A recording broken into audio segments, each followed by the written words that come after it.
Jain, deemed to be University, School of Commerce, Student Research Development Cell Shodha welcomes you to International Conference on Evolving Landscape of Global Business. Industry partners, iNurture Solutions Private Limited. A pleasant morning to all from Student Research Development Cell Shodha, School of Commerce, Jain, deemed to be University, Bengaluru. The live streaming of the conference will happen through YouTube. Instructions to the participants. Participants need to be present for the entire session. Participants can post their queries in the question and answers tab by end of the session. A feedback form will be shared during the session in the chat box. It should be submitted by the end of each session. If you leave the session without filling the form, the certificate won't be issued. Participants will receive the certificate within 15 days of the conference. A very good morning to everyone present on this platform of learning. I, Ms. Konika Verma, on behalf of Student Research Development Cell Shodha, School of Commerce, Wing of Jain, deemed to be University, would like to extend my hearty welcome to the speakers, head and coordinators of different departments and schools, research team members, students, faculty members, student coordinators, and very importantly, the participants from various institutions in India and abroad. About Jain, deemed to be University. Jain, deemed to be University, an intellectual destination that draws inspired students from more than 38 countries to India's Silicon Valley, Bengaluru, has been established with an aim to provide quality education and entrepreneurial development. Due to its commitment to learning, research, academia, and entrepreneurial development, NAC, National Assessment and Accreditation Council, has awarded A++ grade to Jain, deemed to be University with a CGPA of 3.71 on 4-point scale. A culturally vibrant campus constituting of students from various states contributed to achieve this award, which fosters the culture and rich academic traditions of the university. Over the years, the university has made conscious and concerted efforts to build on its strength and consolidate its achievements. Certified ISO 9001:2015 for quality management by TUV Nord, Jain, deemed to be University, is a member of Association of Universities of Asia and the Pacific. Jain, deemed to be University, has also been awarded 5 stars in the Young University category in Karnataka by KServe and iCare rating. We are happy to share that Jain, deemed to be University, in partnership with the Associations of Indian Universities, has hosted second edition of Khelo India University Games KIUG 2021. About School of Commerce. Empowerment of students, enhancement of values, and enrichment of academics and research has been the hallmark of School of Commerce, Jain, deemed to be University, for nearly 3 decades. The constant innovations nurtured in its spheres of functioning, which include global tie-ups such as ACCA, CIMA, CMA, CIPS, etc., and empirical learning practices like student immersion programs, entrepreneurs on training, and business simulations, among others, have characterized the growth of School of Commerce over the years. School of Commerce has a dynamic set of experienced and research-oriented faculty members who draw students from various countries towards a new learning environment. In most recent India Today's ranking, the School of Commerce has secured 43rd position and the 6th rank in the top 10 emerging colleges of India and the 8th rank among the top 10 colleges within the best placement record. About Student Research Development Cell Shodha. The Student Research Development Cell was set up in year 2014 with the objective of providing a platform to students to set up into research paper writing and to direct the young, intuitive mind of students in the right direction. Every year, it provides a platform for undergrads and postgraduate students to present research paper, which has helped students to learn and present research papers in prestigious institutions like IIM Ahmedabad and IIM Bengaluru since then. The efforts of SRDC will continue to nurture vibrant minds and work towards enriching the experience of students. About iNurture Education Solutions Private Limited. Established in year 2009, iNurture is the pioneering organization in enabling career-ready formal higher education in India.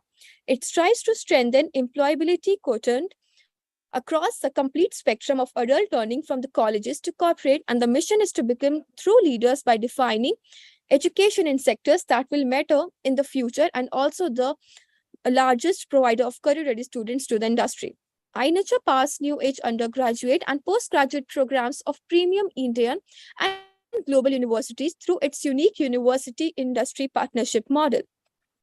iNurture also leverage its strong industry association by providing guest lectures, internships, curriculum design assistance, industrial visits, live projects, and placement assistance. iNurture strives to strengthen the employability quotient across the complete spectrum of adult learning from college to corporate. With a pan-India presence and association with leading institutions in Europe and Asia, iNurture focuses on fast-growing domains that are specifically designed to intelligently nurture students from emerging industries and prepare them for new collar jobs. About evolving landscape of global business, the management of international markets must be responsive to change in business environment in order to be effective. To remain competitive, companies must hold marketing accountable for responsiveness to various shifts in marketing management processes and changes in the marketing communication stemming from the growth of global competition and global markets. In the context, Student Research Development Cell Shodha, part of Gen deemed to be university, is organizing evolving landscape of global business, which aims to familiarize young students with this new era of doing business globally. It provides a platform for thought-provoking discussions on pertinent new age topics. Students come together to analyze real-world business scenarios, deliberate their social impact, and stimulate meaningful discussion. The conclave gives a golden opportunity to inquisitive minds to interact, learn, and get inspired. The strong and energetic force behind a School of Commerce in carrying out various activities is our respected director, Dr. Dinesh Neelkut. I would like to thank Sir for his continuous support in absentia. Now, I would like to welcome Dr. Smita Kavatekar. Dr. Smita Kavatekar is presently working Associate Professor, Faculty of Commerce, PG Studies, JGI Knowledge Campus since 2014 in Jain deemed to be University. She has coordinated the activities of Research Cell at School of Commerce, Jain deemed to be University during 2022. As research coordinator, she has been associated with Jain deemed to be University since June 2005. She has worked in various roles and capacities in contributing to the development of the university apart from the teaching. Apart from her core strengths of teaching, research, and community development, she is a professional storyteller, certified soft skills trainer, and visual thinker. We welcome you, ma'am. Thank you so much, Gonika ma'am, for that generous introduction. I deem it as my privilege to welcome the August gathering to the two-day virtual international conclave. Our conclave organizing team has chosen the most relevant conference theme, evolving landscape of global business. Unforeseen pandemic has led to a lot of changes. A lot of new businesses have come into existence and a lot have seen the downfall. Few have managed to survive the present times. We are also witnessing the priorities of people and organizations being reset. Great resignation is one of the evidence of the same. I'd like to heartily welcome our keynote speaker, Ms. Carla Canglion, co-founder of Expat Careers Global Network, B2B Global Strategist for the SMEs to the conference. We welcome you, ma'am. I also welcome the research scholars, student delegates, and faculty delegates to the conference. Dr. Dinesh Neelkut, our director, could not be here due to his busy schedule. Sir has sent his best wishes to the conference. We heartily acknowledge the anchoring role Sir has been playing in organizing the event. On behalf of School of Commerce, I would like to congratulate the organizing committee of the International Conclave for putting up things so thoughtfully. The unceasing efforts of Dr. Sharmila A., Dr. Uma Maheshwari, Dr. Guru Prasad, Dr. Reshma, Dr. L.B. Muralidhar, Dr. P. Bhujangara, Dr. Manju Priya, Dr. Netha, and student coordinators, Mr. Anshu Kumar, Mr. Rishika, Miss Rakshita, Miss Afreen, and the entire SRDC Students Forum for their contribution in organizing the event. I acknowledge the head of the department, Ms. Nilima, program coordinators, Dr. Sheetal, Mr. Srinivas, Ms. Sheetal, Mr. Srinivas, Dr. Nasreen, Dr. Suresh, Dr. Vibha for their continuous guidance and support in organizing the event. Thank you all. We welcome you all once again. Have an enriching day. Over to you, ma'am. Thank you so much, ma'am. Now I'm taking the privilege to introduce Dr. Navdeep Barwal. Dr. Navdeep Barwal is a postgraduate and a doctorate in finance. He also holds CFA charter from ICFAI. He completed certificate in game theory from University of Warwick, London. He has 23 years of experience in industry and academia. During his 11 years stint in industry, he worked with ICICI Bank, HDFC Bank, and Axis Bank at various profiles. His last profile was of branch manager of HDFC Bank. For the last 12 years, he is in academics. He has worked with Sushant University Gurgaon, Amity University Noida, and Symbiosis University. He has handled key roles in academics, including BOS chairman, head proctorial board, area chair finance, and deputy director, School of Management. He has been a vivid researcher and has written a lot of research papers in ABDC listed journals and participated in various national and international conferences. Over to you, sir. Yeah, thank you so much, Dr. Gonika. It's really nice that you introduced me to Sorry to interrupt you, sir, but you are muted. You're not audible, sir. Am I? It's fine, sir. Yeah. Is it okay? Am I audible? Yeah, thank you so much for confirming. So it's once again, I really thank you, Dr. Gonika, for introducing me to the August audience. I once again welcome Ms. Carla Ganglion, who has spared a bit of time to talk to our students and the people who are presenting papers over here. Just to give a brief summary about this conference, it's divided into basically this whole conference is divided into two parts. Today we are having one conference, wherein of course there will be keynote speaker like Ms. Carla is already here. After that, we'll have another session wherein we'll have panel discussion on the topic global businesses, trends, challenges, and opportunities. And after that, of course, we'll have in the post lunch, we'll have paper presentations. And tomorrow we are having one idea competition on business sustainability. So the broad idea of this conference was to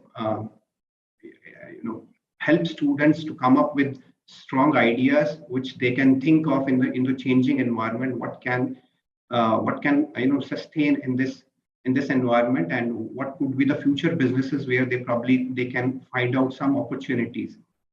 So it's my privilege once again to welcome Ms. Carla and all the dignitaries, all the respected faculty members at Jain University.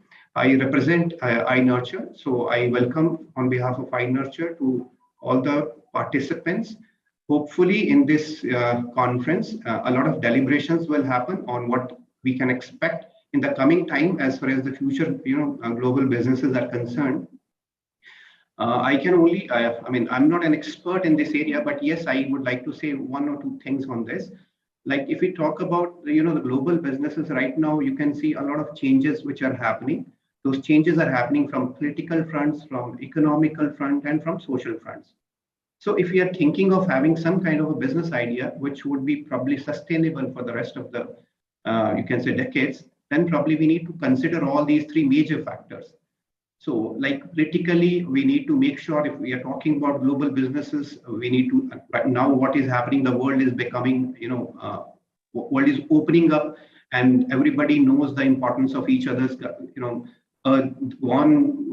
are those days when, there were only developed nations who used to rule the world. Now, even the underdeveloped or developing nations, even they now know that they too have something called as a population, which can be used as an audience. They have a strong customer base where all the products and services needs to be used. So that is where they have come up a lot, and small countries like Sri Lanka, Vietnam, and all these South Asian countries, they're coming up with so many of manufacturing facilities because they have now understood what are their powers.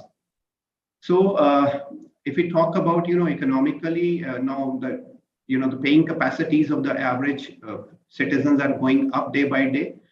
So of course they want to spend on. Earlier they used to spend on necessities. Now they can spend on comforts and luxuries.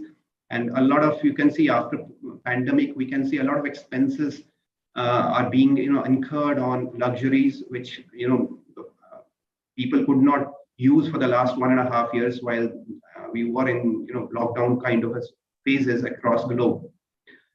And so what basically I want to say is that these are the few things probably where we need to keep an eye on, like where the world is heading on these parameters, and probably then we can think of having some business idea or something which can probably work for years. Okay, whatever has happened has already happened. We have so many great business stories, right, from Facebook, Apple, and all those things. But yes, there can be so many more. But the only presumption or only requisition is that you should be able to see the future, what is going to happen or what could happen in the coming time frame. And if you can leverage on that. And last thing which I would like to definitely say is that the intervention which technology has put in bringing the businesses across the globe to one place, it's like immense. So now if you are thinking of coming up with some kind of a business, of course you cannot survive or you cannot leverage the business unless you use technology and make sure that your audience is there across the globe.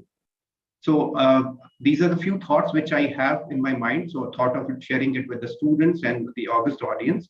And I'm sure in today's conference, we'll have a lot of deliberations on these ideas and probably will come out with something which would be concrete, and probably this will give some kind of a direction to our students who probably wishes to start up their journey of entrepreneurship and all those things. Okay. Thank you so much, everyone, and once again, thank you so much from my side. Thank you. Thank you for joining, sir. Thank you. Thank you so much, sir, for such insightful words. Now, I would like to take a privilege to introduce Ms. Carla Canglion. Ms. Carla Canglion is a co-founder of Expat Careers Global Network, a B2B global strategist for SMEs, and a marketing specialist with an expertise in out-of-the-box experiential events for the community. She has cumulative work experience of 16 years. She has illustrious work experience of having worked as managing partners as Fit Play Asia Pacific Executive Directors at Fit Street, Global Business Director at expatcorp.com, Event Producer at Cara Welfare Philippines, and Events Director at Positive Promotions and Events PT Limited. She is a great votary of profitability and happiness. She has positive perception for failure, where she claims that she has developed wisdom from falling to potholes sometimes unscheduled. Over to you, ma'am, and we welcome you. Thank you so much, Ms. Gonica. And thank you, everyone, for inviting me, and the warmest welcome. So I am very honored and delighted to be invited as one of your keynote speakers today and share my street smart insights on global business and discuss with you how to be global ready on a post-pandemic future.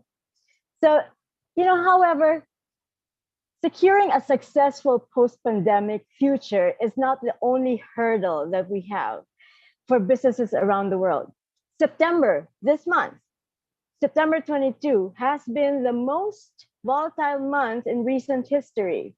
And with the world news that's hard to ignore, of course, there's war, there's recession, there's volatility, the currencies are in turmoil. And, a lot of things are going on that you've noticed, that it seems like the world is in constant change, and we cannot ignore that. And so we may not be able to control what's happening around us, but we are able to control how we react to these changes. And what we do matters. So I'll share with you how to be global ready instead of just focusing on the post-pandemic, It is necessary for us to be ready in the face of uncertainty. And so, why is it time to plan right now? But before that, a little bit about myself, although it was mentioned earlier who I am. Hi, everyone, once again. I'm very pleased to meet all of you. I'm Carla Cangleon. And as mentioned, I'm a B2B global strategist and a co-founder and CEO of Expat Careers Global Network. I'm also I'm also an animal advocate. Animal welfare is my advocacy, and children. So this is a very big deal for me because I really know that my message will be sent to everyone out there. Hopefully, you'll be able to learn a little bit about what I've learned in life. Okay, so I am also a marketing addict with an expertise in and out of the box experiential events for communities and corporations in Manila, in Singapore, in Kuala Lumpur, in Vietnam, in Thailand, and Indonesia. What's lacking is India. So I hope to be invited in India to create some campaigns someday. All right, so that's a mouthful, isn't it? And so when potential clients ask me, Carla, with all the things that are listed in your LinkedIn, what exactly do you really do? And I tell them this, I will make you win. So you know what, no matter what industry or location it is, my way is each step I take is fueled by purpose. That means my client, and right now, my purpose with you, and equals profitability and happiness. And so the street smart way to be global ready is what I'm willing to share. Of course, I would love to share it with you because I have so many experiences that I've fallen into so many, just like what Govan has mentioned earlier, I've fallen into so many potholes. I've made so many mistakes, but here I am with you right now. And I'm proud to say that whatever it is, use this negativity into positive light because this will definitely get you stronger. All right, so moving on. I also have lost my eyesight in 2013. 2 years, I did not have my eyesight. And everything that I worked for with expat careers was online. How am I going to do this? I had nothing. The pandemic happened. Well, then I regained my eyesight and I'm back up. But then the pandemic happened. All my clients were gone. Everything, all the contracts were canceled. I had nothing. My team had nothing. But here I am. And so I'm here to show you the steps that I took along the way to get here. And I'm very proud to be here with you all. All right, so for over 25 years, I've highlighted the importance of service, being of service to others, and discovering the magic of continuous learning.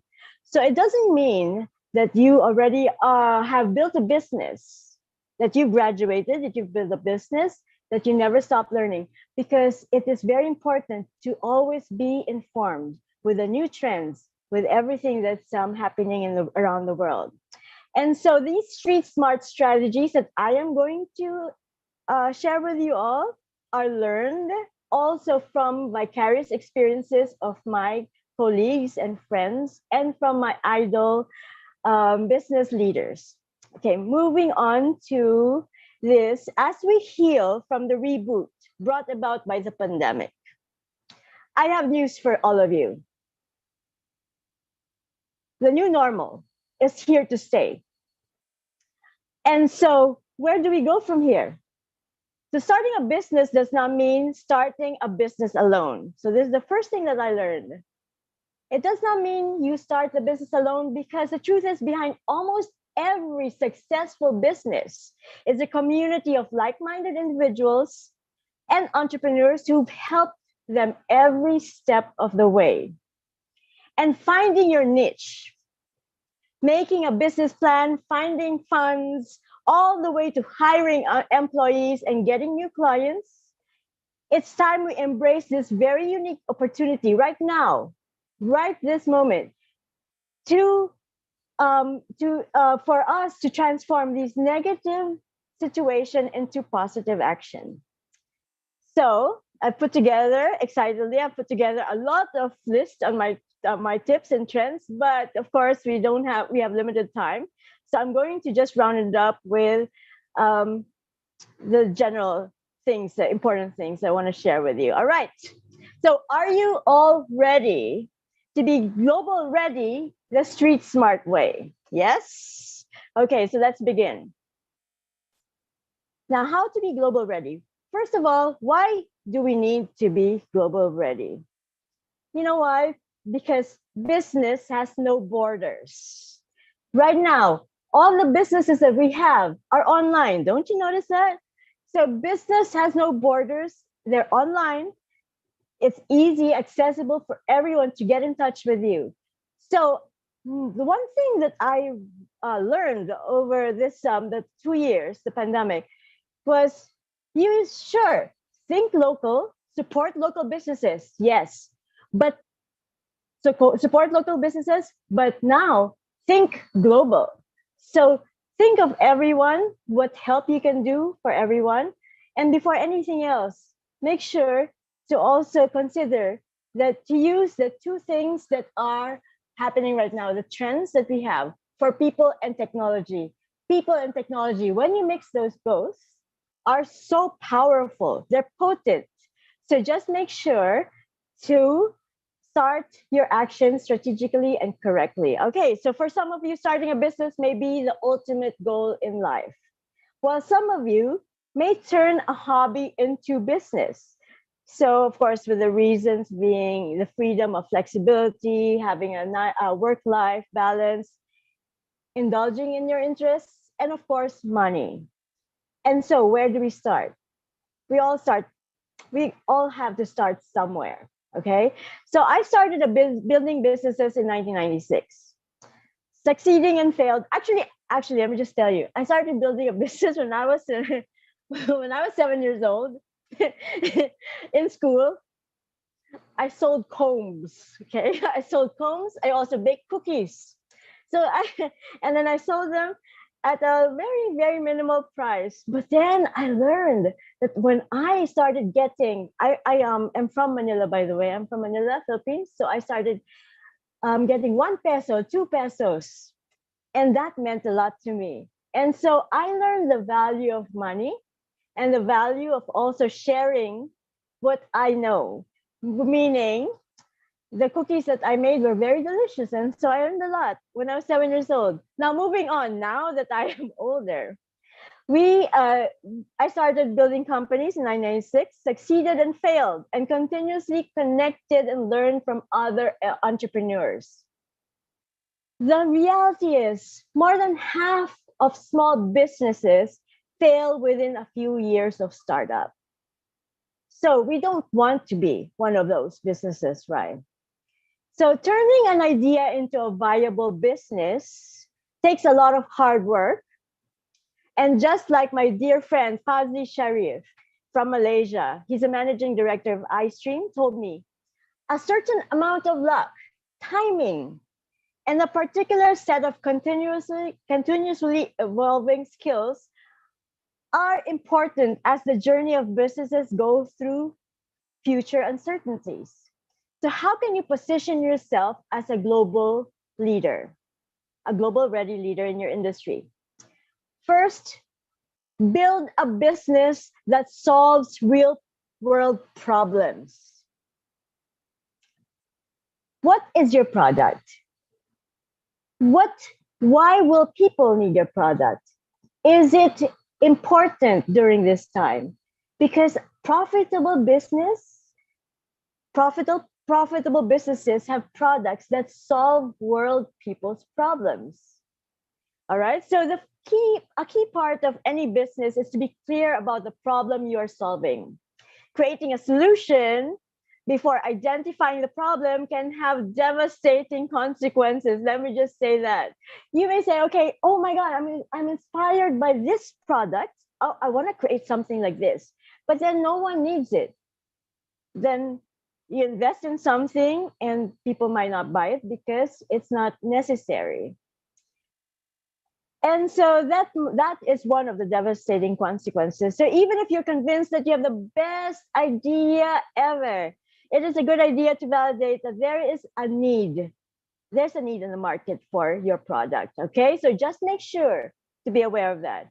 Now, next is to amplify your personal brand. You, as an entrepreneur leader, will have to establish yourself as someone who is worthy to be listened to as well and to be believed in, because you are actually your product. This is what I noticed when I over the years, especially during the pandemic time. I had nothing, and to the point that I didn't even have anything to eat at one point. Okay, but then I realized my network is my net worth. Yes, you have to value your people, the people around you. You have to value everyone around you and see, okay, what can we do together to establish something that solves the world's problems? And so now, talking to you like this, I am amplifying, I'm highlighting that it's very important to build your personal brand. How do we do that? All right. Shan Rice, author of The Phenomenal Leader, says, brand you and not what you do. Okay. So, according to William Aruda, senior contributor at Forbes and founder of Reach Personal Branding, he said that it's important to express yourself with confidence and clarity and infuse your communication with the topics you feel you are truly passionate about, drawing on information and experiences that prove that you're a thought leader in the area. Okay, so ways to amplify your brand. Network, network, and network. Do not forget, always network. Hands-on experience is good. Yes, fine. I'm very skilled with doing all these things. Yes, I'm very good. I'm like the best in writing. I'm like the best in, let's say, in building this. But then communication is very important. Communication is key.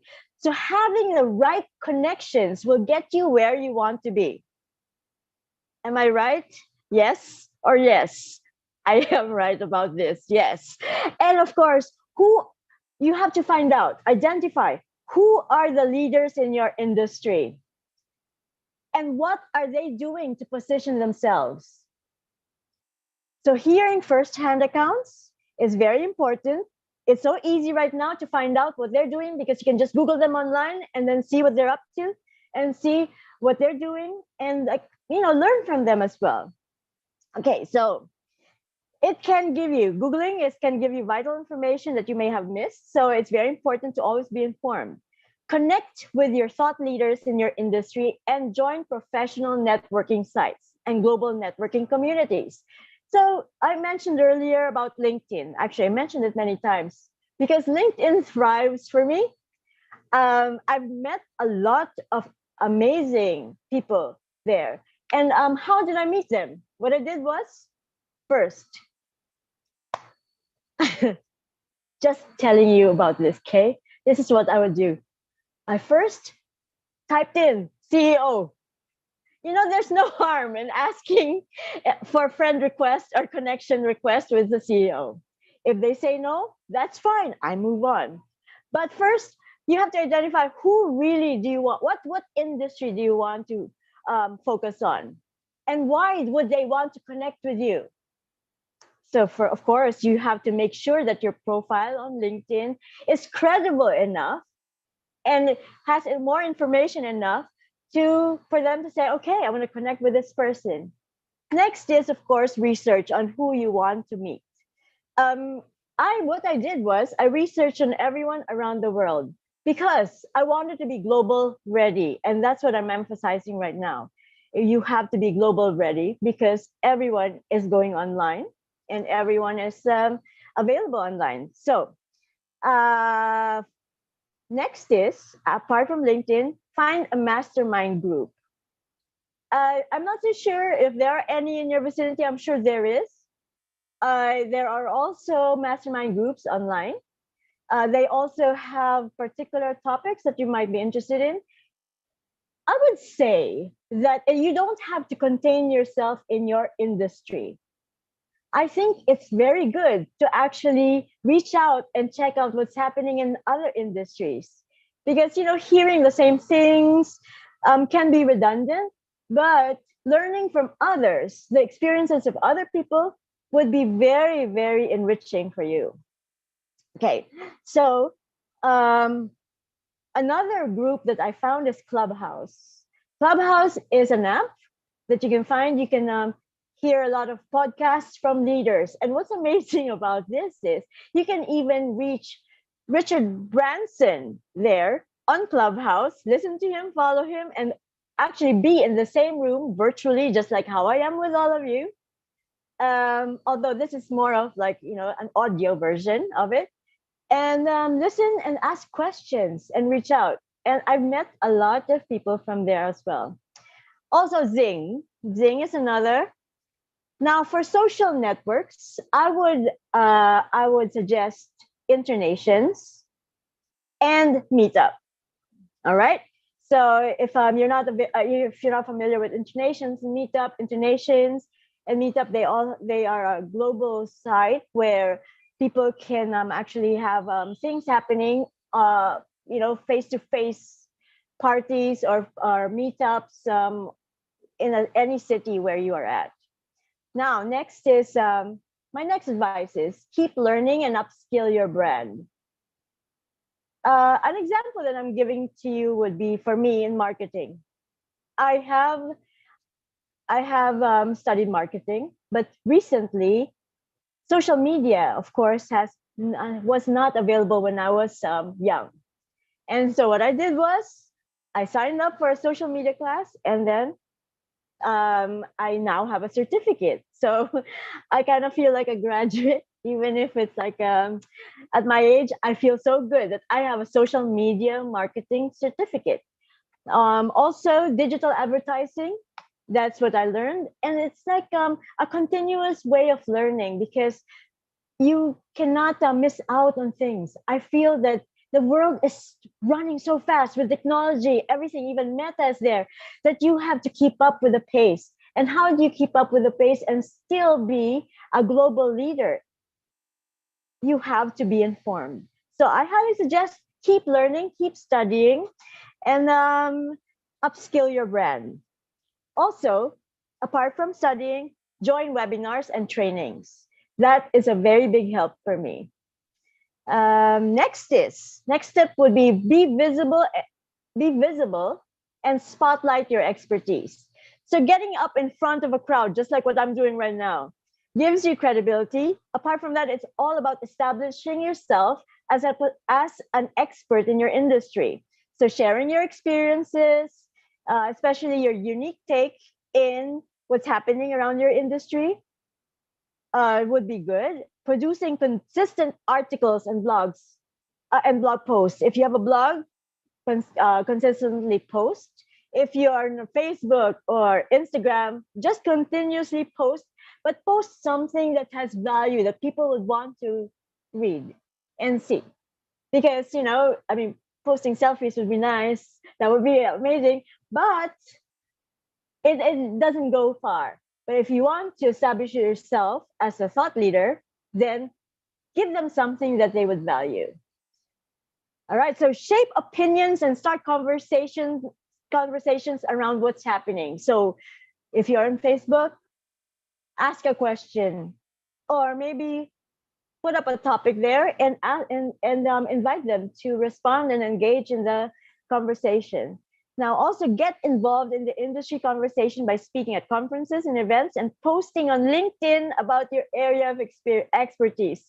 Okay, I'm very high on LinkedIn because I have met a lot of people there, and they are, I would say, I'm a big fan of theirs. And then I am amazed with what they do. And so I'm sharing these thoughts with you. All right, now next is how to be, how to do this would be also to keep up with the trends. Now you have to make sure that to know that trends are an integral part of being a thought leader. So be the first to know about breaking news in your industry and utilizing your knowledge about what's happening. What I do personally is I use Google Alerts. I go on Google Alerts, put there the keywords that I want. For example, because I'm an animal welfare advocate, I would put there I'll put there responsible pet ownership or pet parties. And then that's where things follow. So I would get like, they would send me alerts. You have a choice of daily, you have a choice of weekly, you have a choice of monthly. But I would suggest for you to pick weekly, because if you go monthly, then you might lose out on the trend, on what's new, what's happening. You have to always try to see what's going on right now, today, right this moment. Okay. So next is to keep up with the trends, you have to also subscribe to industry-specific newsletters and magazines. Follow relevant hashtags on social media, and of course, join events. Now, when building a business, let me just a reminder, be truly authentic and internally and externally clear with your vision and your company culture. Because, company culture and values, you have to bring them both to life. People and technology, they both matter. All right. So my conclusion is, on my final note, we all live in a world where we are measured by how much we give back. As we move into a world with greater uncertainty, I choose to take action, and I choose to be of service to you. And I hope you choose to be the same to others. So thank you so much, everyone, for listening to me. And I hope you learned some things from this. And I'll see you very soon.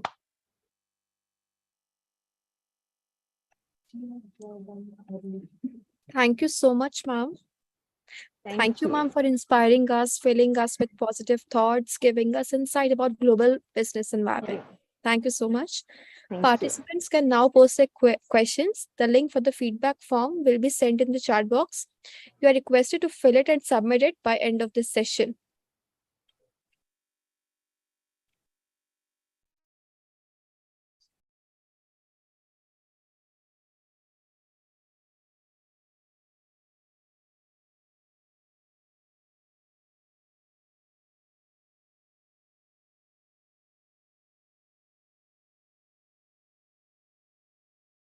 If you have questions, you can post it in the question and answer column. The feedback form has been posted in the chat box. Kindly fill the feedback form.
We will now break for half an hour and join back for the panel discussion at 11 a.m. Thank you.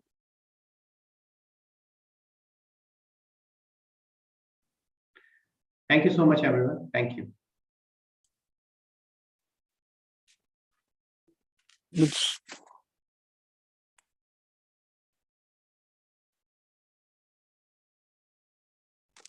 Thank you so much, Thank Ms. Kara, for you. having joined the session. Thank you. Hello.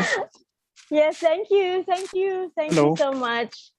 Thank you so much, ma'am. Thank you so much for joining us, for giving us such a wonderful, positive feeling about the life, how you should cope up with the life, the hard times, and Oh wow. especially about global business environment.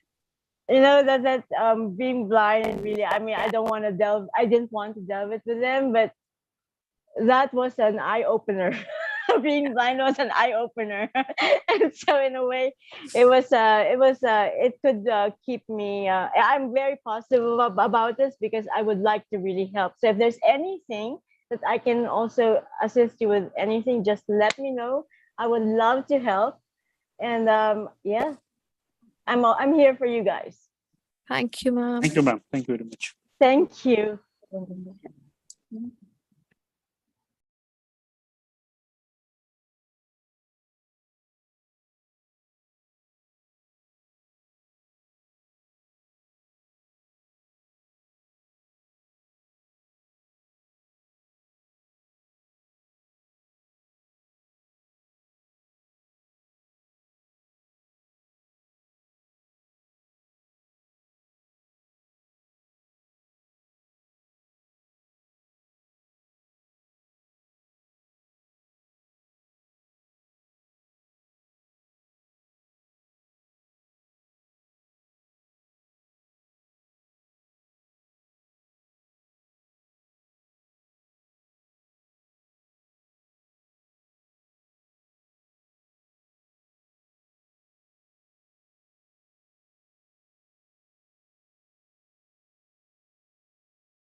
Hello, mic check.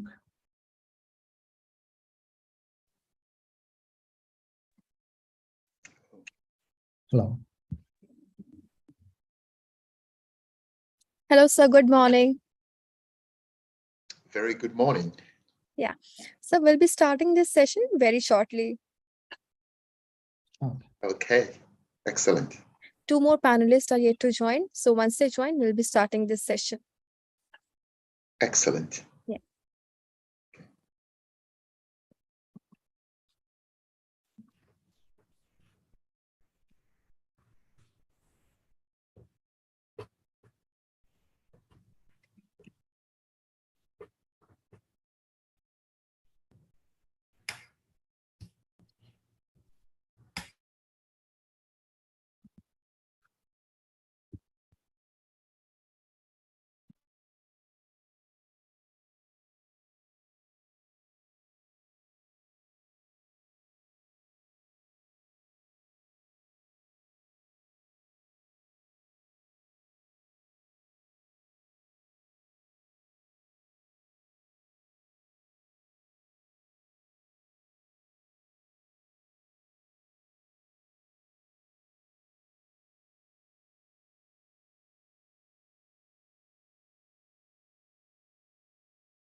Welcome again to a virtual international conference on evolving landscape of global business. Instructions to participants.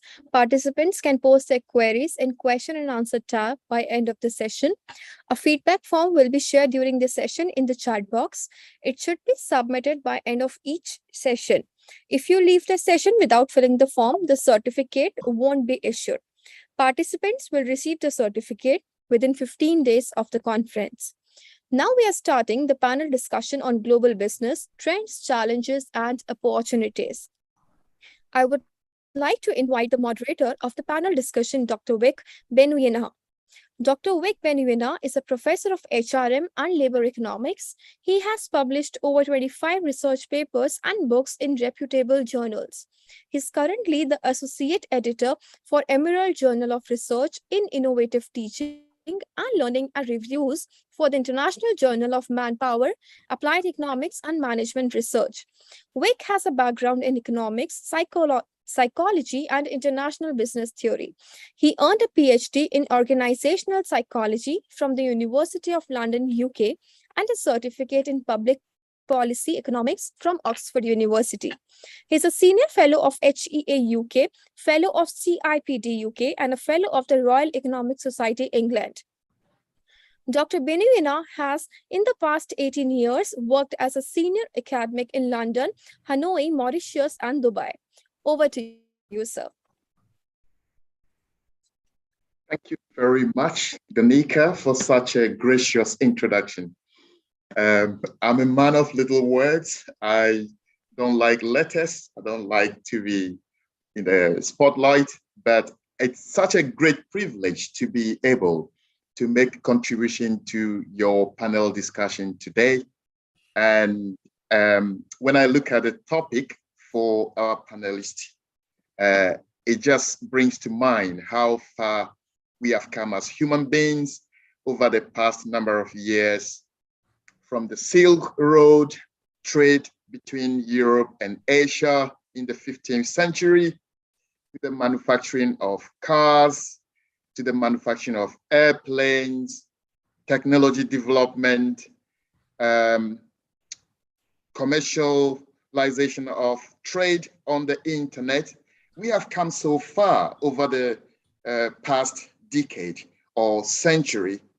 And it's such a remarkable time to be able to have a conversation about the evolving landscape of global business, whether there are opportunities and challenges. And of course, I believe there will be both to the discussion today. Before we start the discussion, I would like us to start thinking about two major points. First, does business make society better? And if business makes society better, are we in an era where we should promote more of businesses rather than allowing government intervention? So to answer this question, I believe we have to take into account how far we have come. Over the past 2 decades or so, we know that there has been some sort of displacement of traditional trade. We know, for example, that bookshops have become almost defunct. We know that movie theaters and DVDs have become things of the past.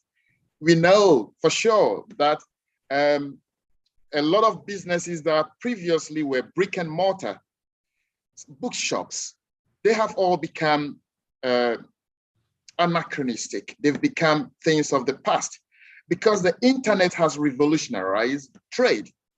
And a lot of people are leveraging on the availability of internet and technology to do major things. We now have electric vehicles in a lot of countries, India, China, Europe, South America are leveraging on the technology that is available for electric cars to make society much better. But whilst we journey into this new era of extreme development, are there challenges? Are there opportunities that we need to be wary of? So without further ado, I would like to start off by briefly introducing my panelists, and I'll give them the opportunity to give us a little bit background about themselves before we go into the questions. So I believe today we have Mr. Giju, we have Mr. Aswini, we have Mr. Nishant, and Mr. Nitesh. So what I would like to do is to start from my left-hand side, at least on my screen, starting with Mr. Giju. Would you like to briefly give an account of your background, please? Thanks a lot for the introduction and also the invite to the panel. It's been really a privilege to talk to you, all of you guys, share ideas with you guys. Thanks for that first. Briefly about me, I'm Giju Aldous. I'm a software developer by profession, and basically I'm from the technology background. So over a period of time, I worked on starting as a, I started my career as a software developer. Over a period of time, I worked with companies of different size. And in 2010, I started my own software services company. Right now, we serve clients across the globe from different geographies, mostly in the North America and Singapore, Asia segment. And the kind of domains that we have worked on, the commerce, which is one important aspect of trade, cross-border commerce, fintech, gaming. So mostly on the technology front is where I come from, and that is the high-level background of me. Thank you very much, Mr. Giju. I would like to proceed to Mr. Aswini. Yeah, good morning, everyone. Thanks, Dr. Vic, and thanks to Jain University, the team sitting there, and good morning to all the panelists. And I'm privileged to be with you speaking. So I would like to brief about myself. From last 21 years plus, I had been basically a business development and a marketing professional. Worked in different sectors. I initially had started my career with working for media organizations. Then I have worked with international development organizations in India and 9 other countries. I also had a opportunity to lead a sports organization as a CEO in the past. So yes, seen different geography and worked in physically worked in different countries. So had been fortunate enough working for USAID also in the past. So thank you. This is about myself. Thank you very much, Mr. Aswini. It's a pleasure to meet you. Thanks. Shall we move on to Mr. Nishant, please? Yeah, good morning, Dr. Vic and everyone else in the panel. Thank you, Jain University iNurture, for having us as part of this international virtual conference.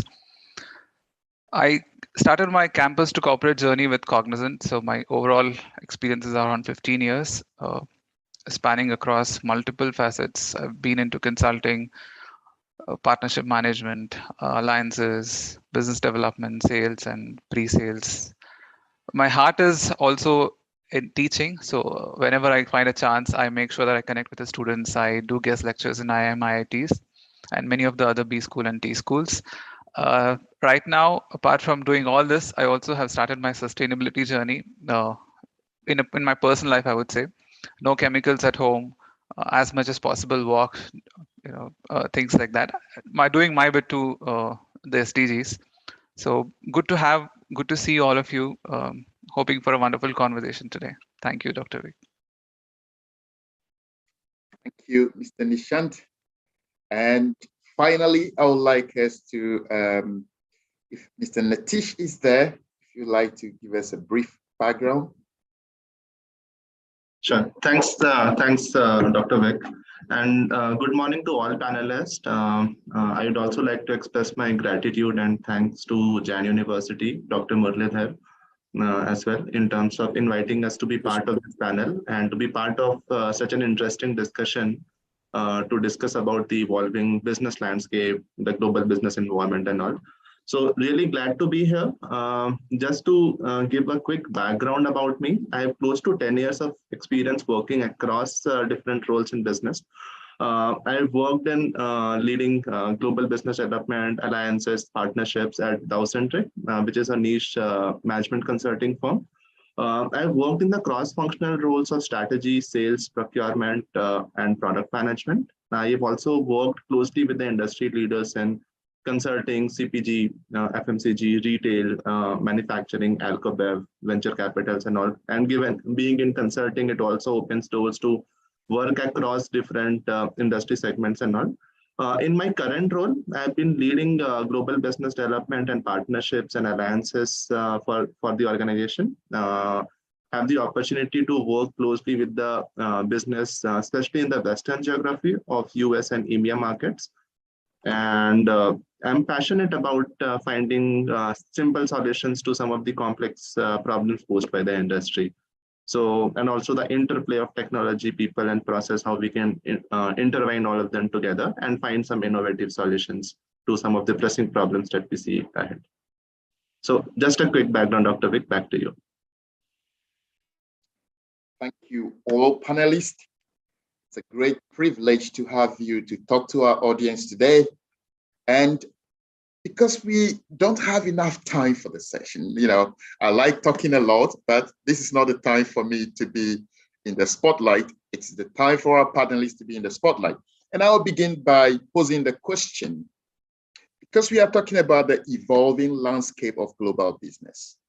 We cannot proceed to the discussion without looking at the background of global business. So would you like to talk about what exactly is the historical background of global business? What do we mean by global business? in terms of its history.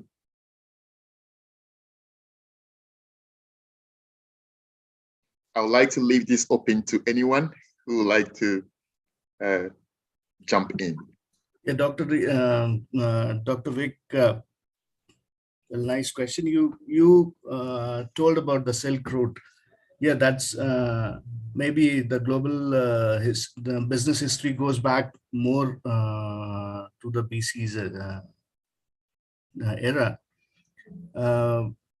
We have read in history about the Silk Route, which is very famous from the Europe to the Asia, and also from the eastern part of Asia, where businessmen or that time entrepreneurs used to take the sea route and go to the Southeast Asian countries for trade, where the Arabs from the Middle East used to come to the western region of India, and through all the Silk routes, through the marine routes, where they used to trade spices, silk, and various products. So, well, exactly, I won't remember the dates where it goes back when it started, but yes, that is what we have read in our history books, and that's how the trade started. Yeah, I can just tell this and pass it on to others to add more. Thanks, Mr. Sahu. I would like to take a stab at it as well, Dr. Vic. So business scenario, as you see, has evolved quite a lot. So initially, the focus on global business was more about transferring technology in manufacturing. For example, automating the manufacturing processes. If you see the global business, it has evolved from a completely brick and mortar system to being very, very manufacturing heavy to now it is gradually becoming more and more tech heavy.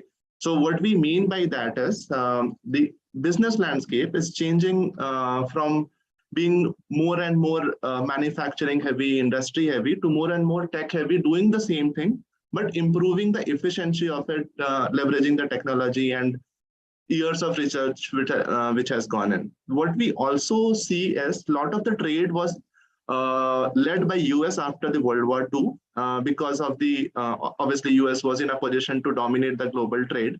So a lot of trade happened between US, Japan, and Europe region, right?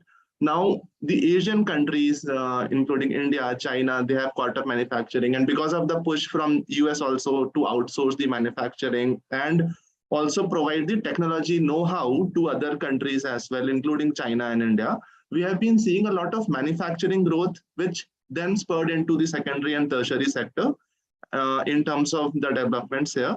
Southeast Asia is also one market wherein a lot of outsourcing has happened from some of the first world countries, and we see a lot of auxiliary developments because of this. I expect this trend to continue in terms of more and more focus on relooking at the existing processes and seeing how we can improve it further, how we can optimize it further, leveraging the new age solutions such as AI, ML, machine learning, and all into those solutions.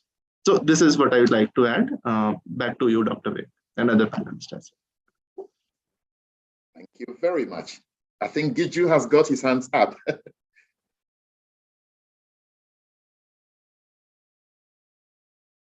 Giju, you are on mute, I think. Yeah, good. Like it's quite interesting that we have 4 Indians on the panel talking about the trade, because we were the beneficiaries initially, and to some extent we suffered a lot of also because of what we had to offer, right?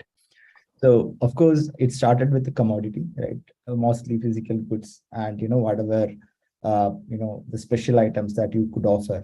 That's how it started. To some extent, the concept is still the same, because it's based on, from the physical goods, it's going to go knowledge goods right now.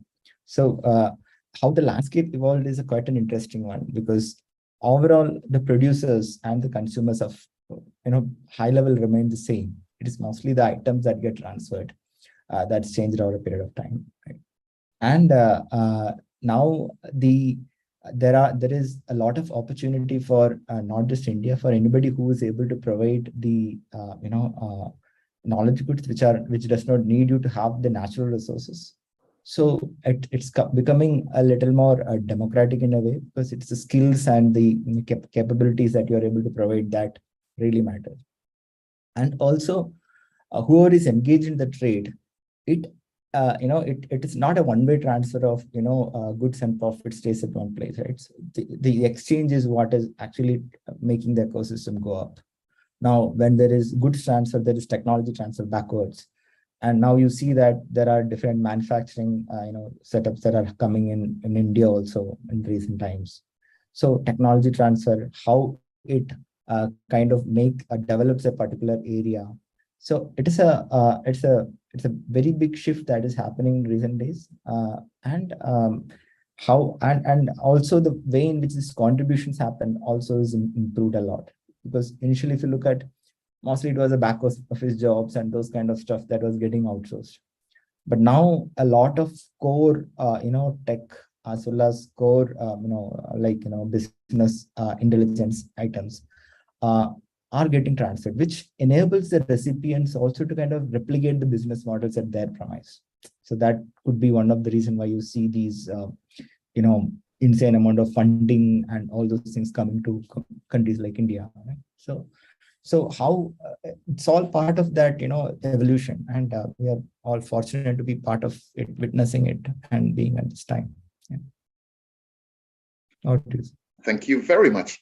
It seems to me that we all agree that global business is an interdependent situation.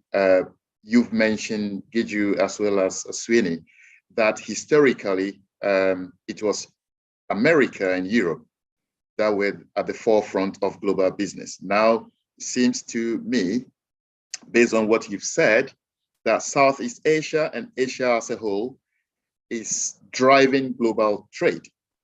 So based on that sort of assertion, what would you say to countries or nations that are currently not taking part in global business or actively taking part in global business? And I think I'll leave this question for Nitesh to respond to, if you don't mind.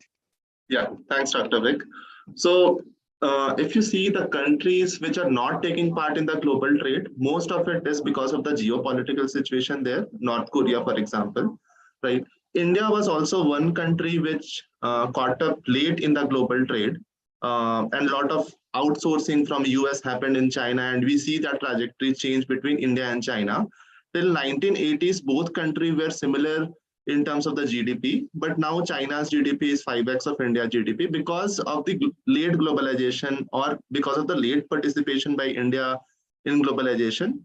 So I would like to cite this statistic, and would recommend other countries also which are not actively opening up their doors and making it easier to do business, to globalize more and more, because the local workforce also gets a lot of insight into what new things can be done. And as I mentioned in the earlier discussion, Dr. Vic, is if any industry comes, then there are always secondary and tertiary industry which comes with it. So for example, if Apple is setting up a plant in India to manufacture iPhones, then there will always be a plant set up for, let's say, manufacturing the cases or manufacturing, some of the auxiliary items for the phone that goes with it, right? And then there is a lot of coordination which has to happen. There's a lot of logistics which has to happen. People have to come to offices. So it's a 360-degree growth which happens. So the countries who participate in this can benefit a lot. And then there is the technology and talent transfer between both between the countries participating in global trade. So I would really love to see all the countries open up and participate as much as they can in global trade, because then we get best of both all worlds actually, and we grow together as a as a species, or as a humanity or mankind, if you'd like to say. Thank you very much. Nishant, would you like to make a contribution to that? Yes, I would say for the countries who are not really taking part in globalization actively, I would say still, no pressure, take it slow. But if you look at it, right, a lot of smaller European countries who are still not open to so much of globalization yet their GDP is healthy. right? Not because they are not open to globalization. They are able to sustain with the kind of model that they have today. But if at all some countries wants to improve their GDP, what I would suggest is have a vision which is 20, 30 years from now. What would you want your country to be? Where would you see your country to be, right? Accordingly, formulate a plan. But what really matters is innovation is the key. What we are doing today, if there is a better way to do things, if it's through globalization, if it's probably from a talent transfer from another country, take it, do it better than what you're doing today. Maybe it improves your profitability, it improves your user experience, it improves your cash flow. Why not? Thank you.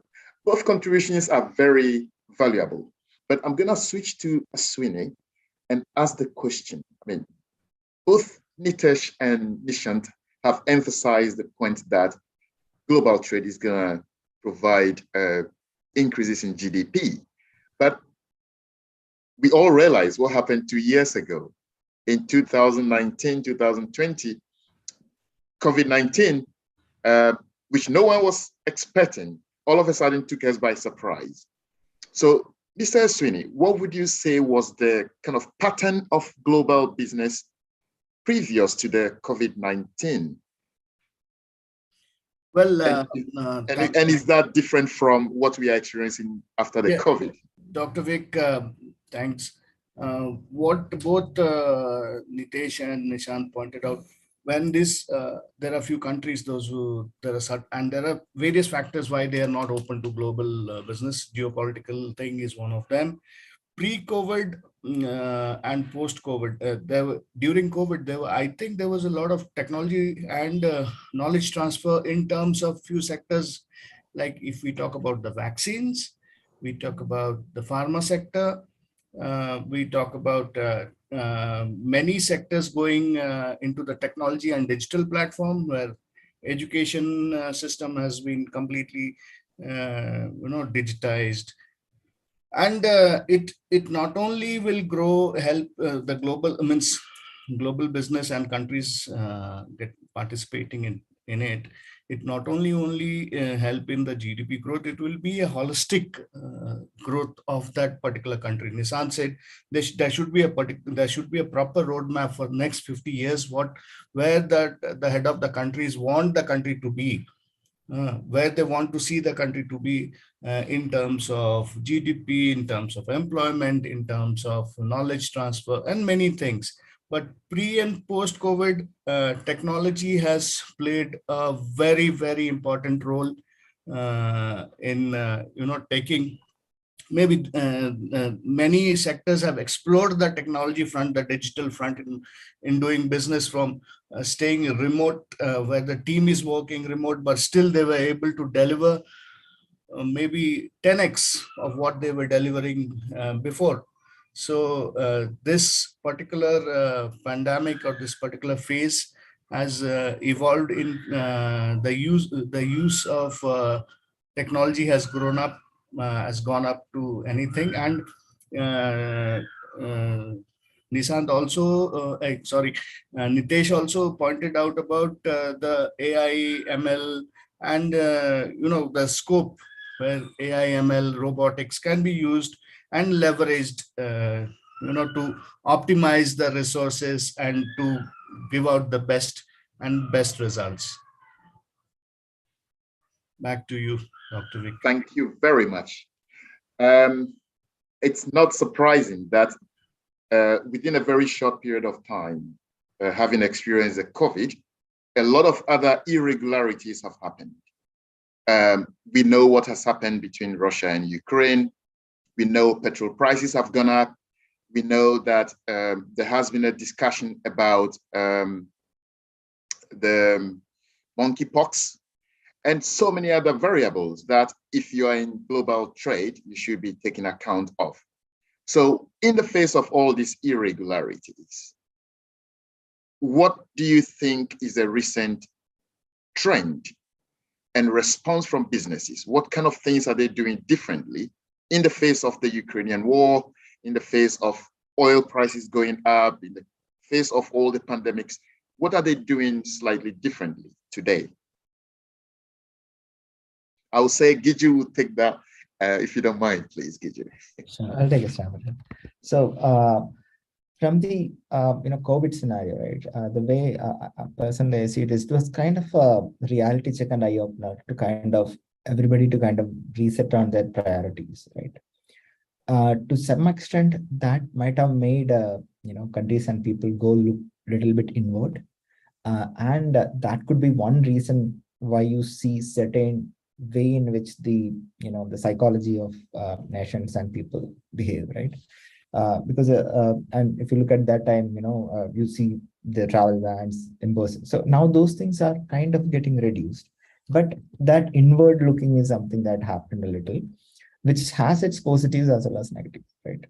So and of course, pandemic, if you look at, it was also an opportunity where you saw nations coming together to solve the problem, right? Because even though everyone was getting economically affected, they imposed a ban. So there is a positive to that as well, right?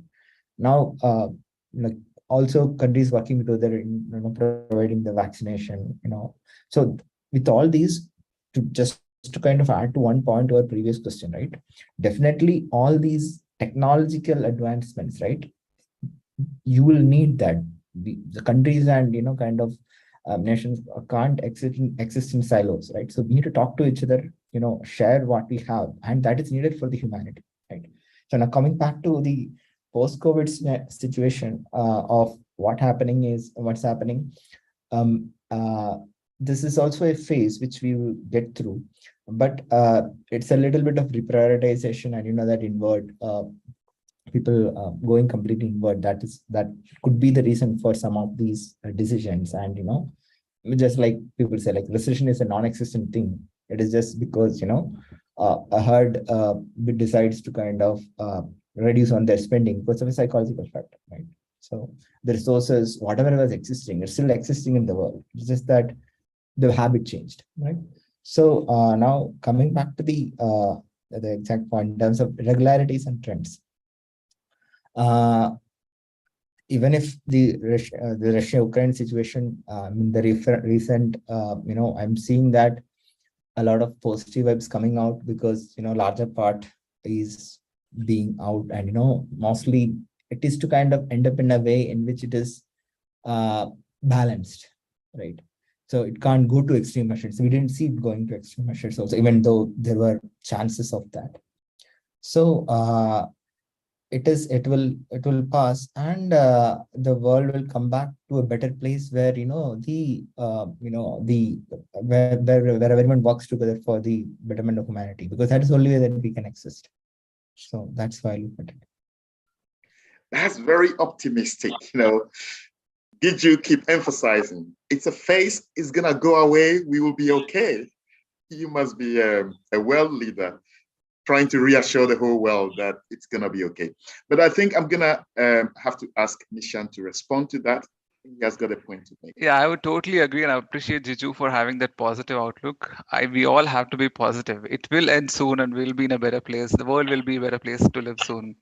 To add to that, right, apart from all these irregularities, certain things have definitely changed, which we have to probably use technology to see how we can embrace technology to make things work for better. It really made the consumer goods prices go up. That is definitely, if you not a lot of us would have realized, a packet of biscuit that we buy, it was, let's say, 20 rupees before. It is still 20 rupees. But what we don't realize is maybe it had 20 pieces in it. Now it'll have only 15, 16 pieces in it. The companies does not want us to know that they are taking the cost pressure, right? So obviously they have to make money. They're in for a business, right? And also it disrupted the supply chain. The oil movement stopped, and so many countries were also benefited, including some of the Asian countries. So there are, of course, irregularities, but what we need to really understand is the irregularities are such that technology is at the forefront of every global business. So much so that even Walmart CEO says they are not a retail or e-commerce company anymore. They are a technology company, right? They want to understand consumers or customers better. If you look at it that way, all of us, most of us, I would say, our attention span is probably 30 seconds. In 30 seconds, we will know whether we will like something, will not like something. We don't even have patience to listen to songs for more than 30 seconds, 1 minute, 5 minutes. No, right? Our attention span is getting reduced. So for a brand to have a loyal consumer, it is very difficult. So we need to build systems, we need to build platforms, we need to engage customers such that there is some loyalty. They buy my product, they buy my services. And that will continue to remain as a challenge for most of the global companies. I think this is an irregularity that most of the companies have to deal with. It is not an easy situation to be with, because you have to constantly evolve your business models. And what works for some company in China and India, it might not work in US at all, right? Because the consumer habits are different, consumer trends are different. So I think I'll take a pause there. Thank you. Thank you. Well, Nitesh, how would you respond to the points made on irregularities? They are all around us. Oil prices is quite a significant one. And I can see on the streets, there are so many EVs, there are so many electric cars these days. So what is your take on that, Nitesh? Thanks, Dr. Vic. So I would agree both with Jeju and Nishant here. Very, very fair points in view of COVID and the volatility and changing business scenario.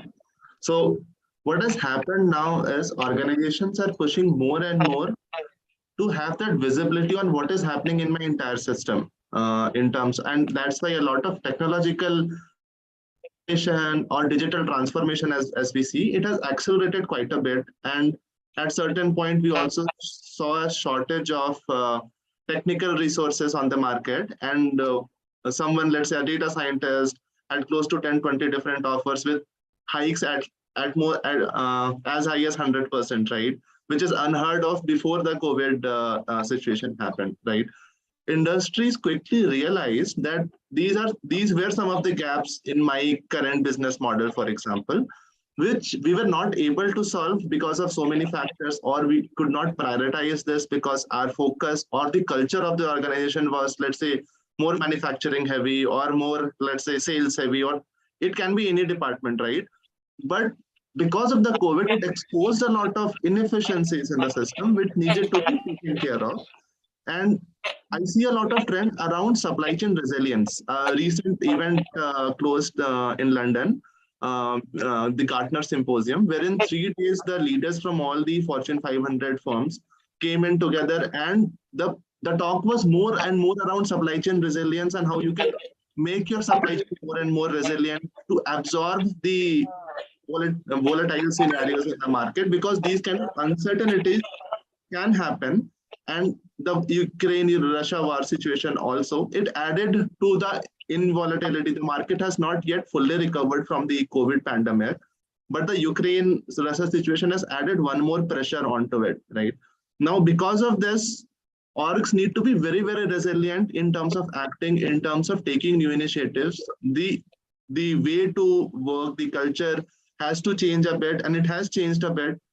Orgs are now more and more focused about the people. We see new model of working, right? Working from home, a hybrid structure, a lot of things coming along, right? So there is also a certain shift in terms of how organizations are now looking at the human resources as well, in terms of how I can get them to bring more and more new ideas to the table and how we can ideate on them and move ahead, right? And then I see there is a lot of surge in the demand for technology platforms or the organizations. We see a lot of investments being made into the product organizations and all, so that they can support businesses better. And the point that Nishant was mentioning, understanding consumer behavior. A lot of research is being done to understand the consumer behavior. If you see Instagram or Facebook, the highest paid professionals in these organizations are, after the CEO, of course, are not the, let's say, head of sales or any other department. They are neuroscientists who work in the background to understand why someone is clicking the like button or why someone is scrolling the Instagram page. A lot of neuroscience work also goes behind the scenes in these organizations just to understand the consumer behavior. And I believe this trend will continue now more and more into the B2B segment as well. This was more B2C, business to consumer, wherein consumer insights was, we were trying to understand more and more consumer insights. But I believe this trend will continue in the business to business segment as well. How can I understand my retailers, my distributors better? How can I understand that these are some of the white spaces which I need to plug? For example, if I am Walmart, I'm serving US right now, or let's say in US, I'm not serving Alaska, for example. Can I serve Alaska because my competitor Amazon is serving there, or Target is serving there, right? So these kind of insights and work around these insights, I see that happening in the global business environment post-COVID. Thank you very much. That scares me a little bit, that the more we invest in technology, and this is economics 101, if you look at the factors of production, labor and capital, if you increase the investment in capital, you are likely to reduce or keep the same the investment in labor. And that, we know in macroeconomics, means that there will be unemployment, potential unemployment. So, Mr. Aswini, do you think that the more and more we move forward with IT, internet-based business activities, the more we risk the chance of creating a lot of unemployment in our countries, particularly in India? I don't think so. There's a risk of creating more unemployment, because as Nitesh shared, neuroscientists, this is a new field coming up. Now, when is in B2C, these specific professionals are required to understand the consumer behavior, and in going forward in B2B also it's required. This is a new field, emerging field which is coming up. I don't think there would be a risk, but I would like to add that the present workforce would be, would be more capable, or more they would be more empowered with new technologies, and they can the output would be better what they're doing presently. And like post-COVID, e-commerce sector has given a boom, and there are a lot of startups which has come in different segments where they have started e-commerce delivering at home. And there's a lot of food delivery system, grocery delivery system that is also had employed a lot in the supply chain. So I don't think there is a risk. There are new where Nitesh said they're one of the highest paid after the CEOs, not necessarily the head of sales or head of marketing. So these are the new scope which would open new dimensions for the workforce. So I don't think there's a risk. Well, rather it would be leveraging more and taking out more better and better workforce. Rather, we should all embrace this change, and we should all run parallelly and run together with the technology. Rather. Thank you very much. I would have to confess, I missed out on becoming a neuroscientist, because when I was much younger, no one advised me on the field. And if I were to go back in time, it would be an amazing field. I will bet anything to do. But I think I'll have to defer that to my son. He's much younger. Yes. On that note, in terms of, we're not necessarily going to lose jobs. We will kind of augment the current labor force that we have by training them, retraining them. And I like that optimism. I would like to move on and focus a little bit more on the Indian market. If I was an investor and I want to come to India to kind of either acquire a business or merge with another business, Nishant, what do you think will be some of the opportunities in terms of potential mergers or acquisition in India in particular? Like I said, there are so many opportunities right out there in the market, especially in the technology sector. India is, I would say, startup capital, Bangalore, which is, we have so many startup companies. And if you've seen the latest article in LinkedIn, top 25 startups in India, most of them are fintech. So there are so many opportunities in fintech space. There's so many opportunities like what Nitish was talking about in the supply chain area. I think there are multiple opportunities one can look at, but what consumers are, especially from a B2C segment perspective, what consumers are also being more and more aware is what we consume, right? What we eat, right? So many of them want to make sustainable choices. So many of them want to make sure that they travel responsibly. So it could be in the EV segment, it could be in the organic food segment. So there are, I would say, multiple opportunities if one wants to look at. I mean, what really inspires me every day is how people find ways to do things better. I was just reading somewhere right in the morning, a tea seller in India, we call it chai wala. A chai wala is accepting crypto payments.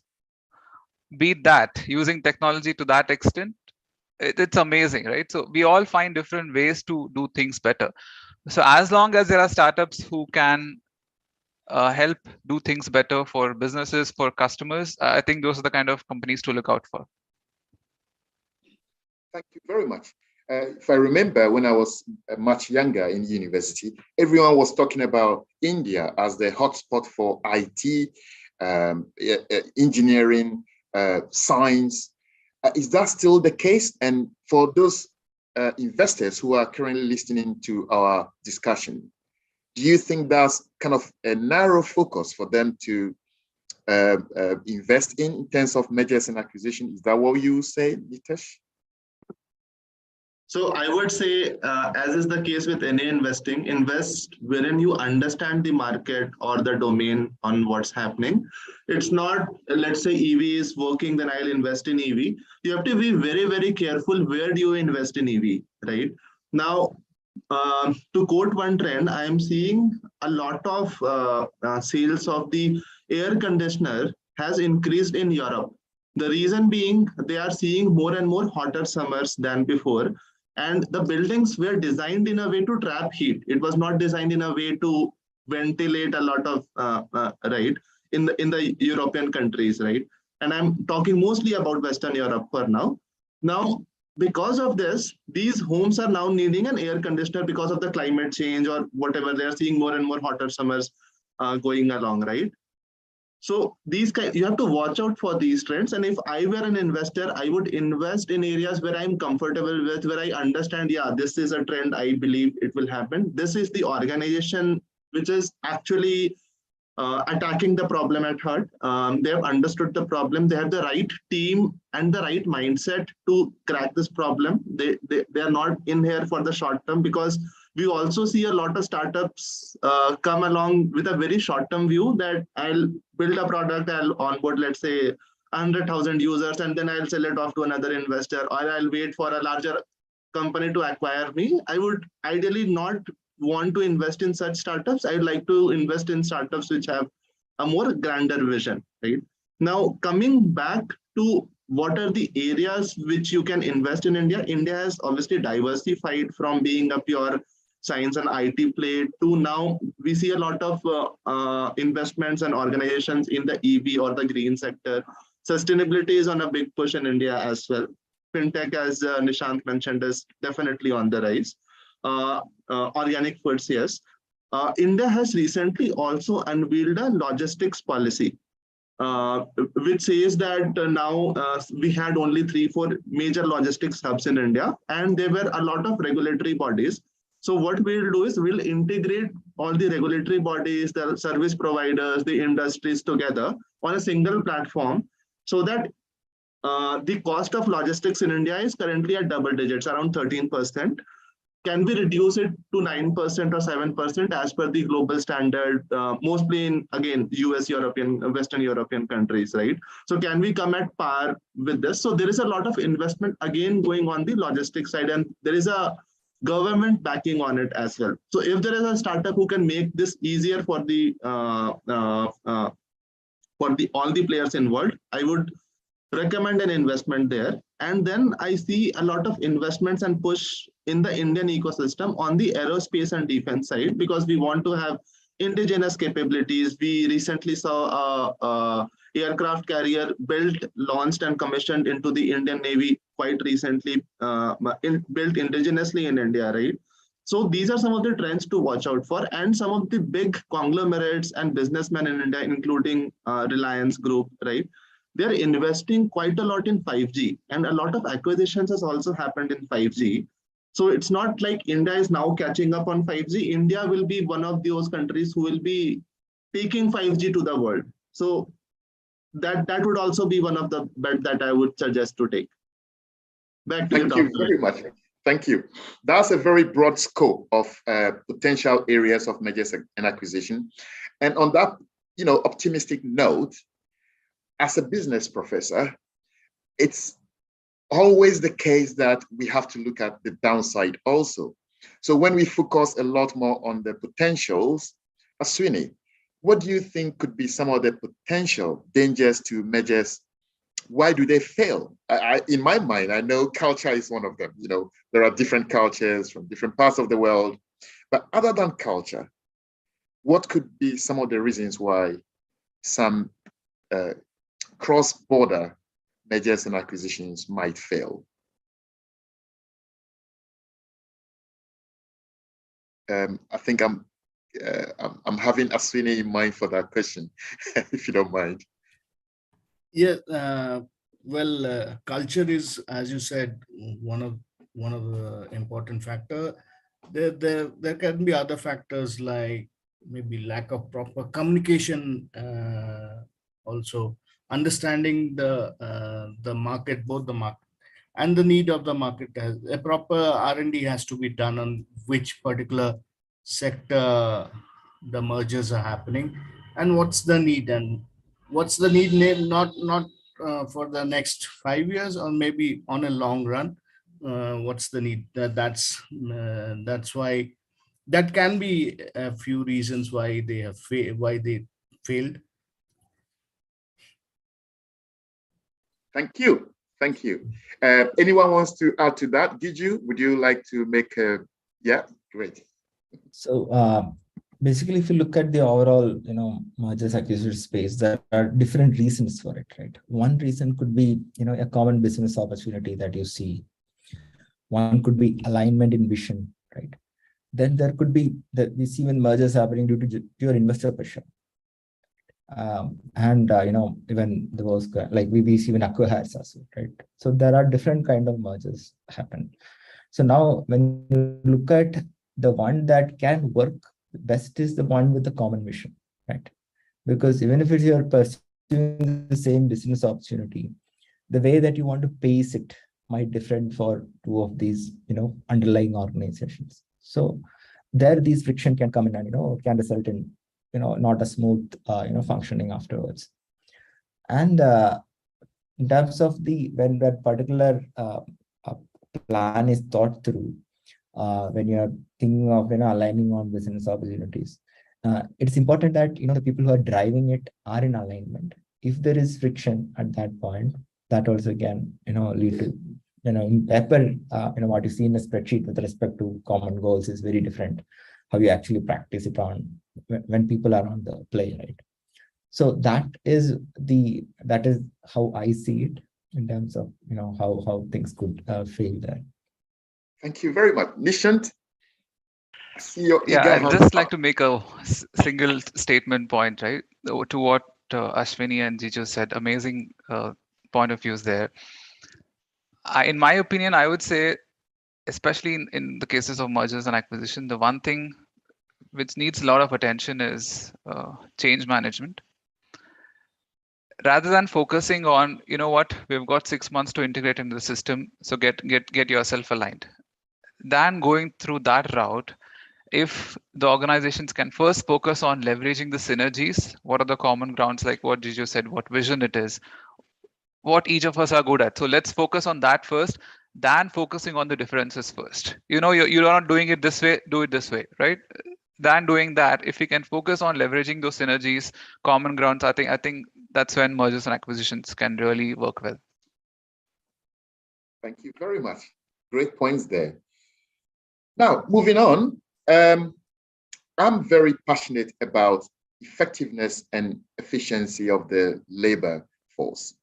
And I investigate attitude in the workplace. I investigate the inefficiencies in recruitment and training and that sort of thing. Just anything that will make the labor force much better. Now, this may sound like a repeated question, but in terms of the labor force, if you think of India, potentially 1.3 billion human beings, China 1.4, but then you have countries that have very huge landmass like Canada and Australia, yet they have such small populations. So in terms of leveraging on the labor force, India has an advantage there. Would you agree, Nitesh? Yeah, Dr. Vic, I would agree to that assertion that yes, India has a huge advantage in terms of labor force. What it also opens up is the avenues for new organizations and startups to test their idea on a large set of people, because one person is different from another. Now you magnify that to a scale of 1.3 billion, you have a huge set which you can experiment and target on, right? And also the data privacy, a lot of things, which are good for the companies, which are not good, maybe not so good for the individual, right? It is controversial topic.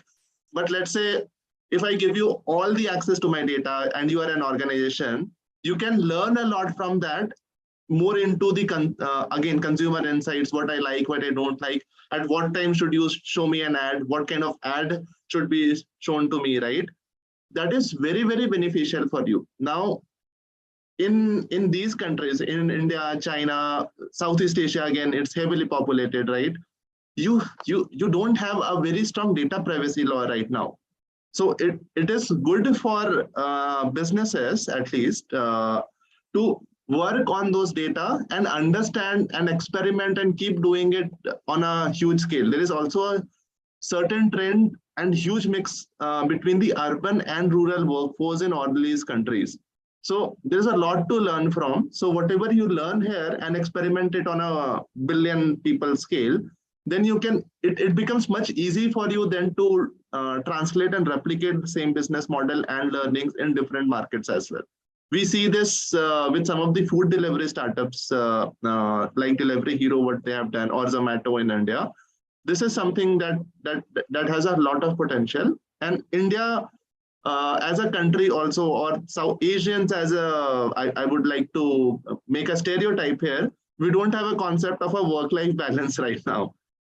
I know this is wrong, we should, but I believe we don't have a concept of a good work-life balance. This has its own advantages and disadvantages. Now, talking about the advantages, because of which people are more and more keen to work, learn, and adapt as much as they can. And because of which, the number of skilled migrants moving from India to these geographies, Canada or US, for example, if you see, is huge. And this is also supported by a fact that in India right now, for a visitor visa to US, there is a wait time of 750 days. It's huge. You can just understand the magnitude of skilled migrants moving from one country to another because of the population game that we have in place. Thank you. So Giju, what Nitesh has just laid out is that India is so lucky they produce a lot of skilled labor to the extent that they're technically exporting the skilled labor to other countries. Do you see any downside to this sort of, Yeah, so there is there was a time when we were looking at brain drain as a big problem, right? In terms of, all the top talent is going out of the country. But luckily, I believe that we still have a lot of people who are passionate and, who are within staying back and, doing a lot of things. Also, the talent that is going outside will bring more opportunities back to India, right? So if you look at, the top, companies, like studies show that a big percentage of them have Indian CEOs or connected. So they bring opportunities back. Of course, if that makes business sense to these companies. But if the talent was there, which could be used outside, that means that the talent exists in India, right? So obviously, people will look at India for these aspects. Now, from a labor workforce standpoint, there is skilled as well as manual labor, right? We've seen certain geographies where even that is getting that movement of that as well, because of specific some due to geographical closeness. Kerala is an example, because we have not, like, the most of the migration that was happening from Kerala was not on the high on the skill segment. It was mostly manual labor going in, and it helped the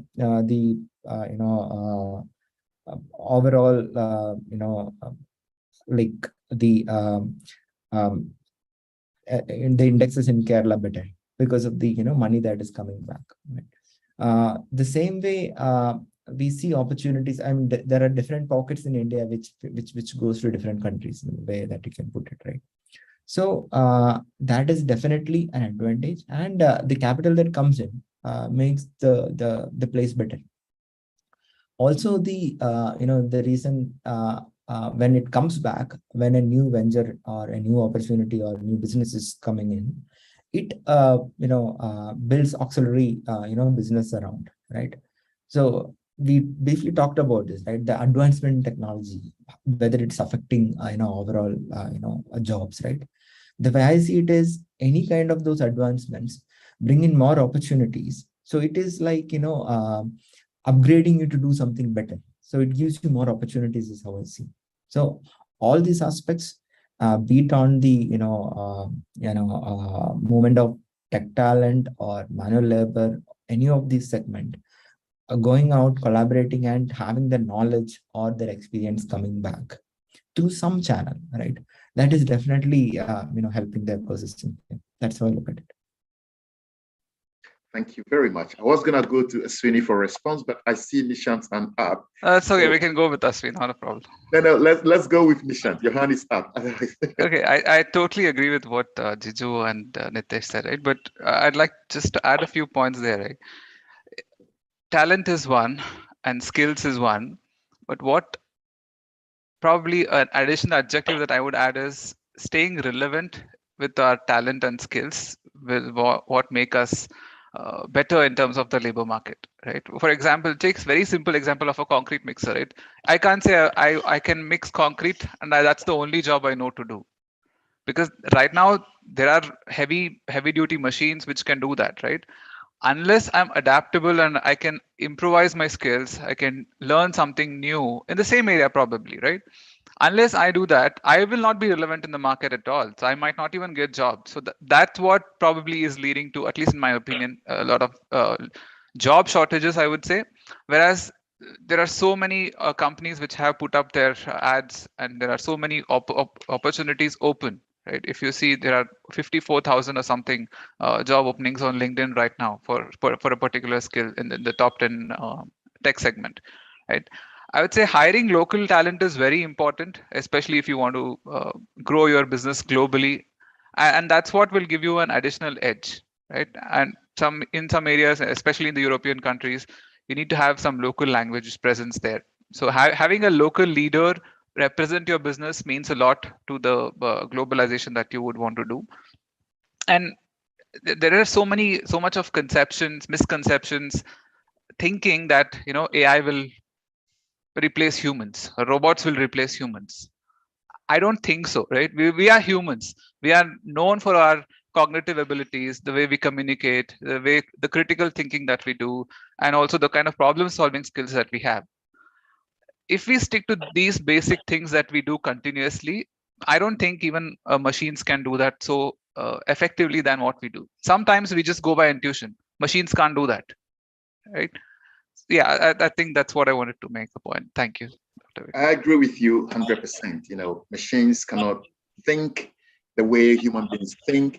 And that kind of supports the point we made earlier on about neuroscience, where that field is becoming even more important these days. And I believe psychology, neuroscience, anything to do with human cognition is going to be even more important going into the future. I'll come to Mr. Aswini, and I would like him to assume the position that he's not an Indian investor. he is a foreign investor coming to India. What kind of risk do you think you will be aware of, or you have to be aware of in coming to India to invest? Well, as a foreign investor, what I think is before coming to India, I'm sure any investor who is interested to come must have done his background research on the sector or the specific area he wants to invest. There would be definitely challenges from how open. Well, India is a huge country, so the geography he's interested in. Suppose he wants to have a manufacturing or set up something which is which is not digital, so he has to do a lot of research on the labor available, the raw materials available, the documentation process of registering, and so on and so forth, because different government are like there are states which how open are they for and how soon is the procedure. Well, we were talking about our labor force or the semi-skilled laborers going out working and coming back. That is also a very important factor, because and there are few states in which and yeah, one more thing which has to be taken care also in India. There are few states which are in the east which are prone to a lot of natural disasters. That is also an element which has to be taken care of. So if we are opening some huge manufacturing unit and all, so different state heads have different agendas, how open they are for companies to come and come and start their businesses. Like for a state in East India is not that open to have a manufacturing unit, rather in the West, like states like Gujarat are more open. Depends on that. That is also a factor. But as an investor, well, these would be, I won't say a very huge factor which can't be taken care of. There are states which are very open for startups, and the government is ready to lease the lands for the manufacturing and everything. And in the past, there are few huge setups have failed, especially from East India. They actually failed. I won't name them, but I'm sure all the other panelists are aware of it. Especially few states in East India have not been very positive or very actively accepting internal businesses are allowed big business houses to come and establish that. But they should be, because I have also told it gives a holistic growth to that particular state and the region in terms of employment, in terms of GDP, in terms of raising the economy of that particular state, people of that state. So these would be some factors which has to be done, means researched, and then I don't think there should be any other bigger issues which would be a bottleneck or a challenge for a new entrepreneur or a business house to come to India. Thank you for that. Nitesh, would you like to add to that, or are you happy? Yeah, I concur with Ashwini's point. There is a lot of research which has to go in. Obviously, it will depend upon the type of industry wherein you want to invest, but you also have to be very, very clear about your own vision, why you are investing, what is it that you are looking for. What is the time? Can you provide the ample amount of time for the business to scale up? If you are investing in any business, before asking for your money back, do you understand the market volatility, how the stock markets move in India, and will you go into a panic mode if some of these situations happen? Do you understand the seasonality of the market? Do you understand the governance of the market? Now, there can be a few things which I would believe as a foreign investor, I would love to look. And this is one area where Indian startups need to improve quite a bit, not the top 100 or 200, 500 startups, but I'm talking more about the mid-market segment. It is in terms of having a very clear long-term vision to support their plan. And it's as simple as people. So Simon Sinek says that business do not interact with business, people interact with people. So if you have that built into your business, if you have those initial set of people, the cultures, the values, and everything set in place properly, then I would just be keen to understand the fabric of the organization before I want to invest there. And by fabric, I mean just people and processes and the vision that you have set in place. Everything else then revolves around my expectations, what I want out of my investment in the long run. Thank you very much. Anyone else want to contribute to that, or shall we move? Okay, I've seen Sweeney's hand up again. No, I just saw two participants have raised their hands. Maybe they have some questions. That's the reason I just wanted to point out. Let's just check those participants. I can't see them at the moment. Okay, I think Roshan, you have a point to make there.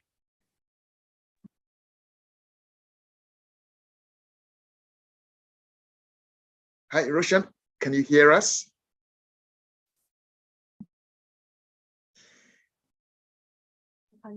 Perhaps Roshan, you can post your question in the question and answer tab. Yeah, I think the assumption is that participants will be able to post their questions, and hopefully we will have them read out. Hopefully Ganika will read those questions for us. Whilst we are waiting for those questions to pop through the chat box, I would like to move on. And working in a business school is one of the most challenging things these days. As professors, when we write books, we have less interest than 40 years ago. 40 years ago, the professor had a printed material and he had control over that. He has the authorship, he has the copyright, and it's hard for people to copy those information. With the internet generation, in our classes today, they have very short attention span, and that's creating a lot of problem. I have sat on industry advisory committees, and what I keep hearing every time is there is a gap between what we teach in the classroom and what the industry requires.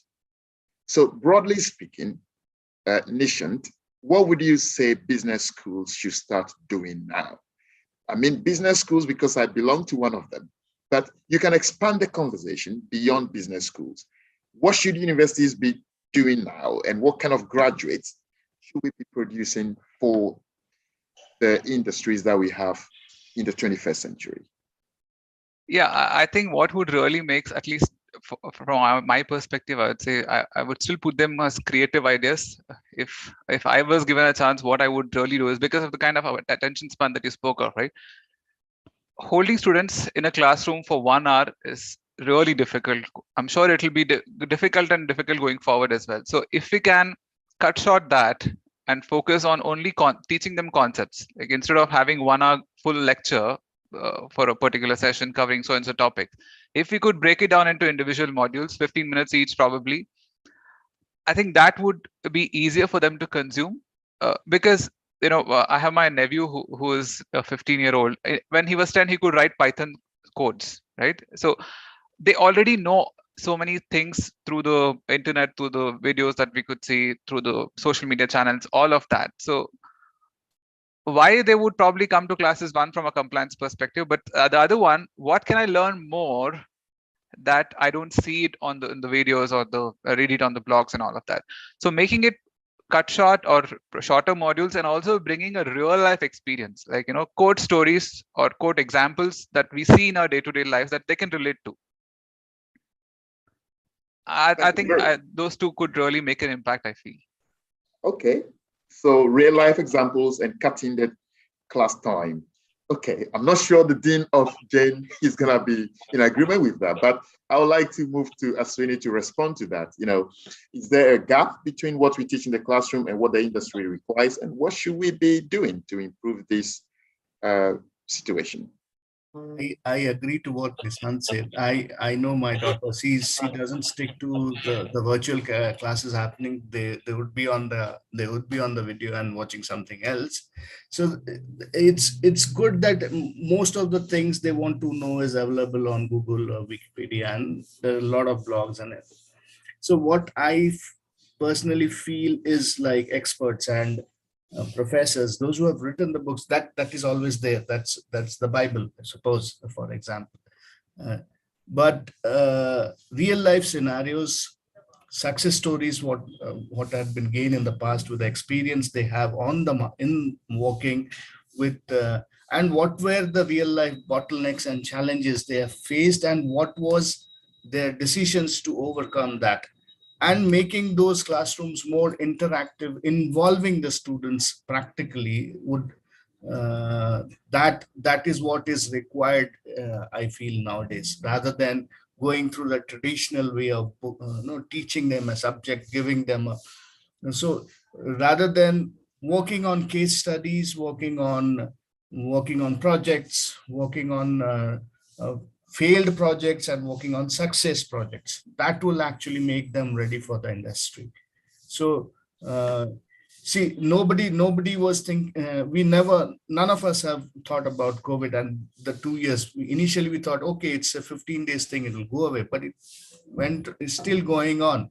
So nobody has thought of that. So and how we have faced that, and what were the bottlenecks in the sectors we have worked, and what challenges and what solutions we came out with.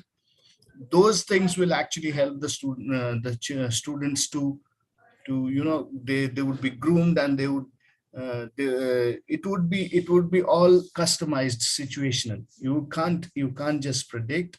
So those would rather help the students, and involving them practically that's what I would suggest.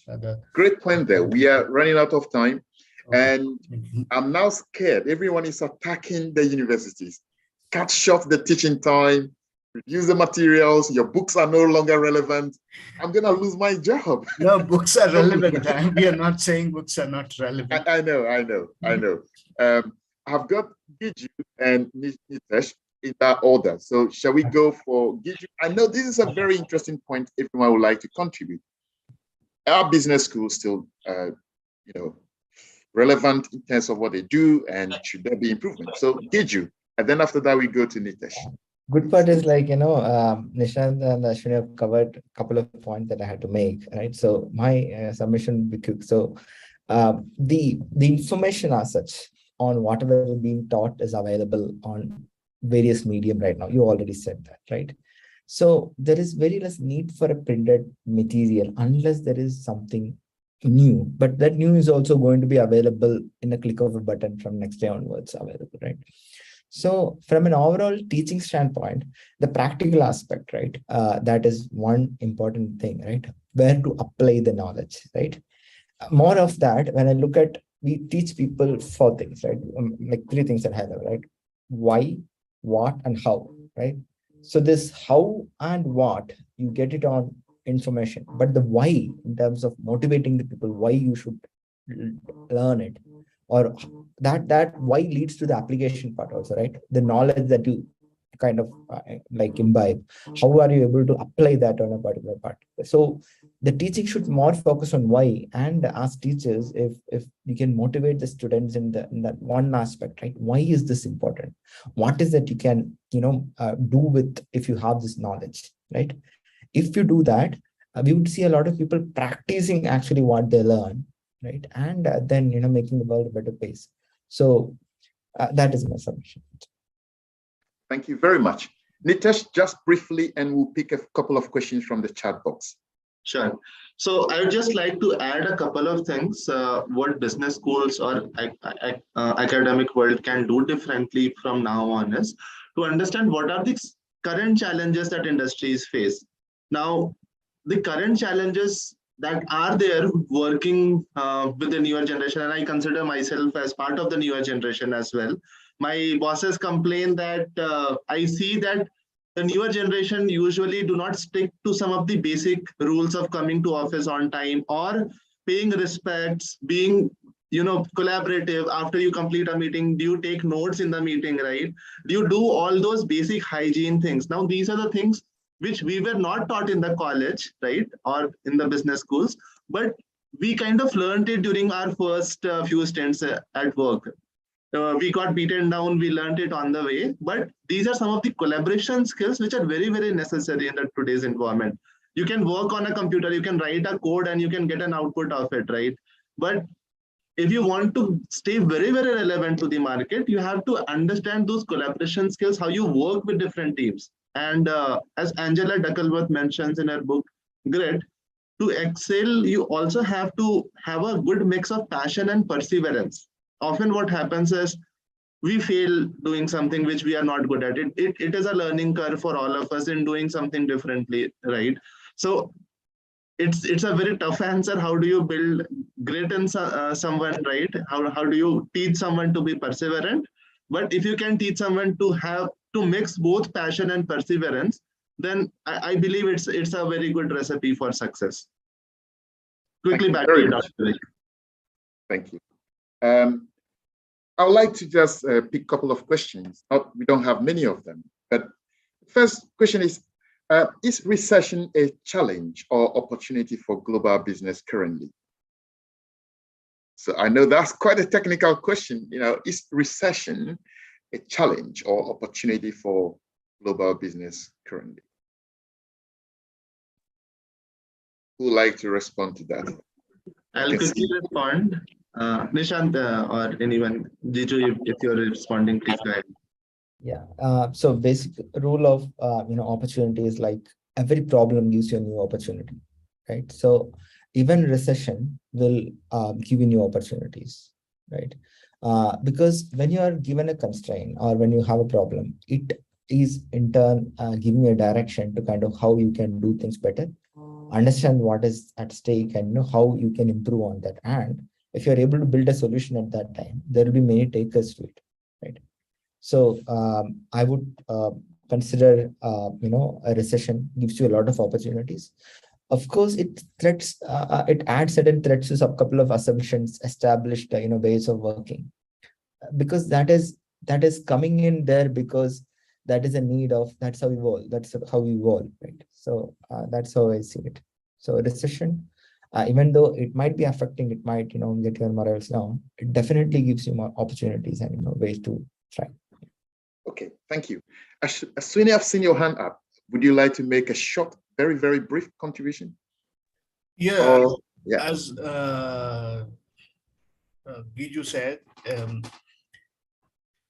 every challenge, maybe it's recession, opens a new dimension. Obviously, it can be a bottleneck for a certain period of time, but then when we face a challenge, we start working on the creative end of finding a solution. We would definitely find new roads. One road, if we have a block on a pathway, we try to pave new roads, and we use we do the optimum utilization of the resources we have to find new solutions. So I would second what Giju said. It definitely can be a short period of time where you have to struggle, but we would come up with new solution, and new opportunities would come up. Very much. Next question. Is it better to start business in back-end country or a developed country, keeping in mind the global market condition? So I guess the question is asking whether it's a better idea to start a business in a developing country as compared to developed country, keeping in mind what is happening in the market. Well, it depends upon, again, who you are, what you want, and where are you strong at. If you're a person in a developing country and you understand the ecosystem, even let's say, while being in India, if you understand the ecosystem of US, it is okay for you to start investment in US, or it would be better for you to start a business in US. But wherever you do, you have to understand the ecosystem quite well. And again, I cannot stress more about the importance of people working with people. So if you have a strong network, you understand the pain points of the industry, that is where you should set up the business, irrespective of whether it is in a developing world or a developed world. Thank you very much. I'd like to add a little bit, if it's okay, Dr. Vic. Yes, Nishant, sure. Yes. Fundamental rules of doing business, right? Where can I make money? Where can I make less money? Where can I make more money? If I can make more money in the larger countries, so be it. If I can make money in the smaller countries, so be it. Like along with the points Nitesh mentioned, right? Unless we are clear on what we want to do, where is my market? Where is my addressable market? Am I really having the product or services to address that kind of a market? Unless we do that research, I don't think we as a business can succeed.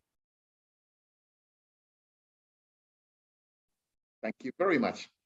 I'll pick the last question. This question is from Anshu Kumar. Is it important for a brand to focus on value-based marketing according to demography? This is quite a technical question, I have to admit. Is it important for a brand to focus on value-based marketing according to demography? I'll leave that to either Giju or Sweeney. It's quite a technical one. Ashwini is the best person to answer that, I guess. Yeah, Giju is a technology person here. So this one, of course, like this is like if you delve into the technology aspects, this particular one is, kind of lesson 101 in terms of how you are doing marketing on the recent times, right? You drive your marketing based on data, and of course, for that, insight into the demographics is very critical. Hey, Nitish, you're speaking. I'm sorry. Value-based marketing is what all of the companies follow these days in terms of what is the return of investment that you get by paying a penny, right? There you're validating an assumption of yours in terms of what is that product that you have built is intended for, who is that product that you build is intended for. So you get this. There are different tools available right now, which you can kind of use and fine tune your marketing strategy and kind of try to reach the target demographics. So it is important and very relevant, and that is how the system works these days mostly. Thank you very much, gentlemen, and our audience. I'm afraid we've run out of time. We literally have about 1 minute to go, but I am so grateful to have such a knowledgeable panel today. Mr. Nitesh Kumar, Mr. Giju, Mr. Sweeney, Mr. Nishant, you have provided valuable comments and discussion throughout the session. I am so privileged to be your moderator today. All your contributions from when we started talking about the history of global business, the challenges that global business can face, the particular scenarios within the Indian continent or subcontinent. We expanded our discussion to look at the political risk overseas, what is happening in Ukraine and Russia. We look at the potentials that technology can provide the auto market, the auto industry, and development of business overall in India. Your contributions are valuable. I believe Jane University is going to be proud of having you to be part of the panelists, and I'm so proud to be your moderator today. I have no other comments. I was going to ask the question about why is India so attractive to British companies, especially Jaguar, Range Rover, they all have been purchased by Tata. I was going to ask that question, but because we have run out of time, I'm going to leave that question for you as well as our audience to brood over, so that the next time we meet again, hopefully we'll answer that question. From me and the rest of the team, thank you very much for a wonderful panel discussion. Have a wonderful day. Thank you so much, Dr. sir. Thanks a lot, Dr. Thank you so much, sir. The link for the feedback form will be sent in the chat box. Participants are requested to fill it and and submit it by end of this session. It has already posted. Thank you, Dr. Vic and Mr. Nitesh, Mr. Giju, Mr. Nishant, and Mr. Ashwini. We have been, coordinating and contacting over, various platforms, and it is very wonderful that we have had such a fruitful discussion, and we have been. I hope that from our side, we have been able to coordinate, and even though with minor glitches, probably we've been able to do that. I believe so. And thank you for taking your time off from your busy schedule and making it to the panel discussion. And hope our students have enriched their repository of knowledge. Thank you very much. Thank you. Thank you. Thank you. On behalf of the Student Research Development Cell Shodha, School of Commerce, Jain deemed to be University, I deem it my privilege to thank and extend a heartfelt gratitude to the moderator, Dr. Vic, and panel speakers, Mr. Nishant Ramesh, Mr. Ashwini Sahu, Mr. Nitesh Kumar, and Mr. Giju Eldhose for spending your valuable time and enriching the session and the knowledge of the participants. Thank you so much. Thanks, Monica. Thank you.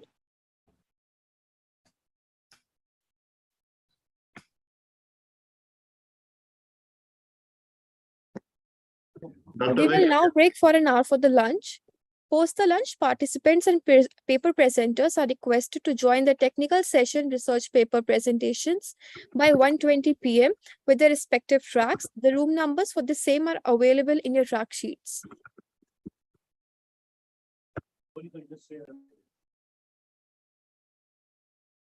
Thanks, folks. Pleasure talking to all of you. So, Nitesh, I'll catch up with you for that response. sure. Yeah. Thanks, everyone. Good time. Thank you. Bye-bye. I, Gonika Verma, Assistant Professor, Jain Dean University, signing off. Signing off. Bye-bye. bye-bye. Thank you. Thank you all.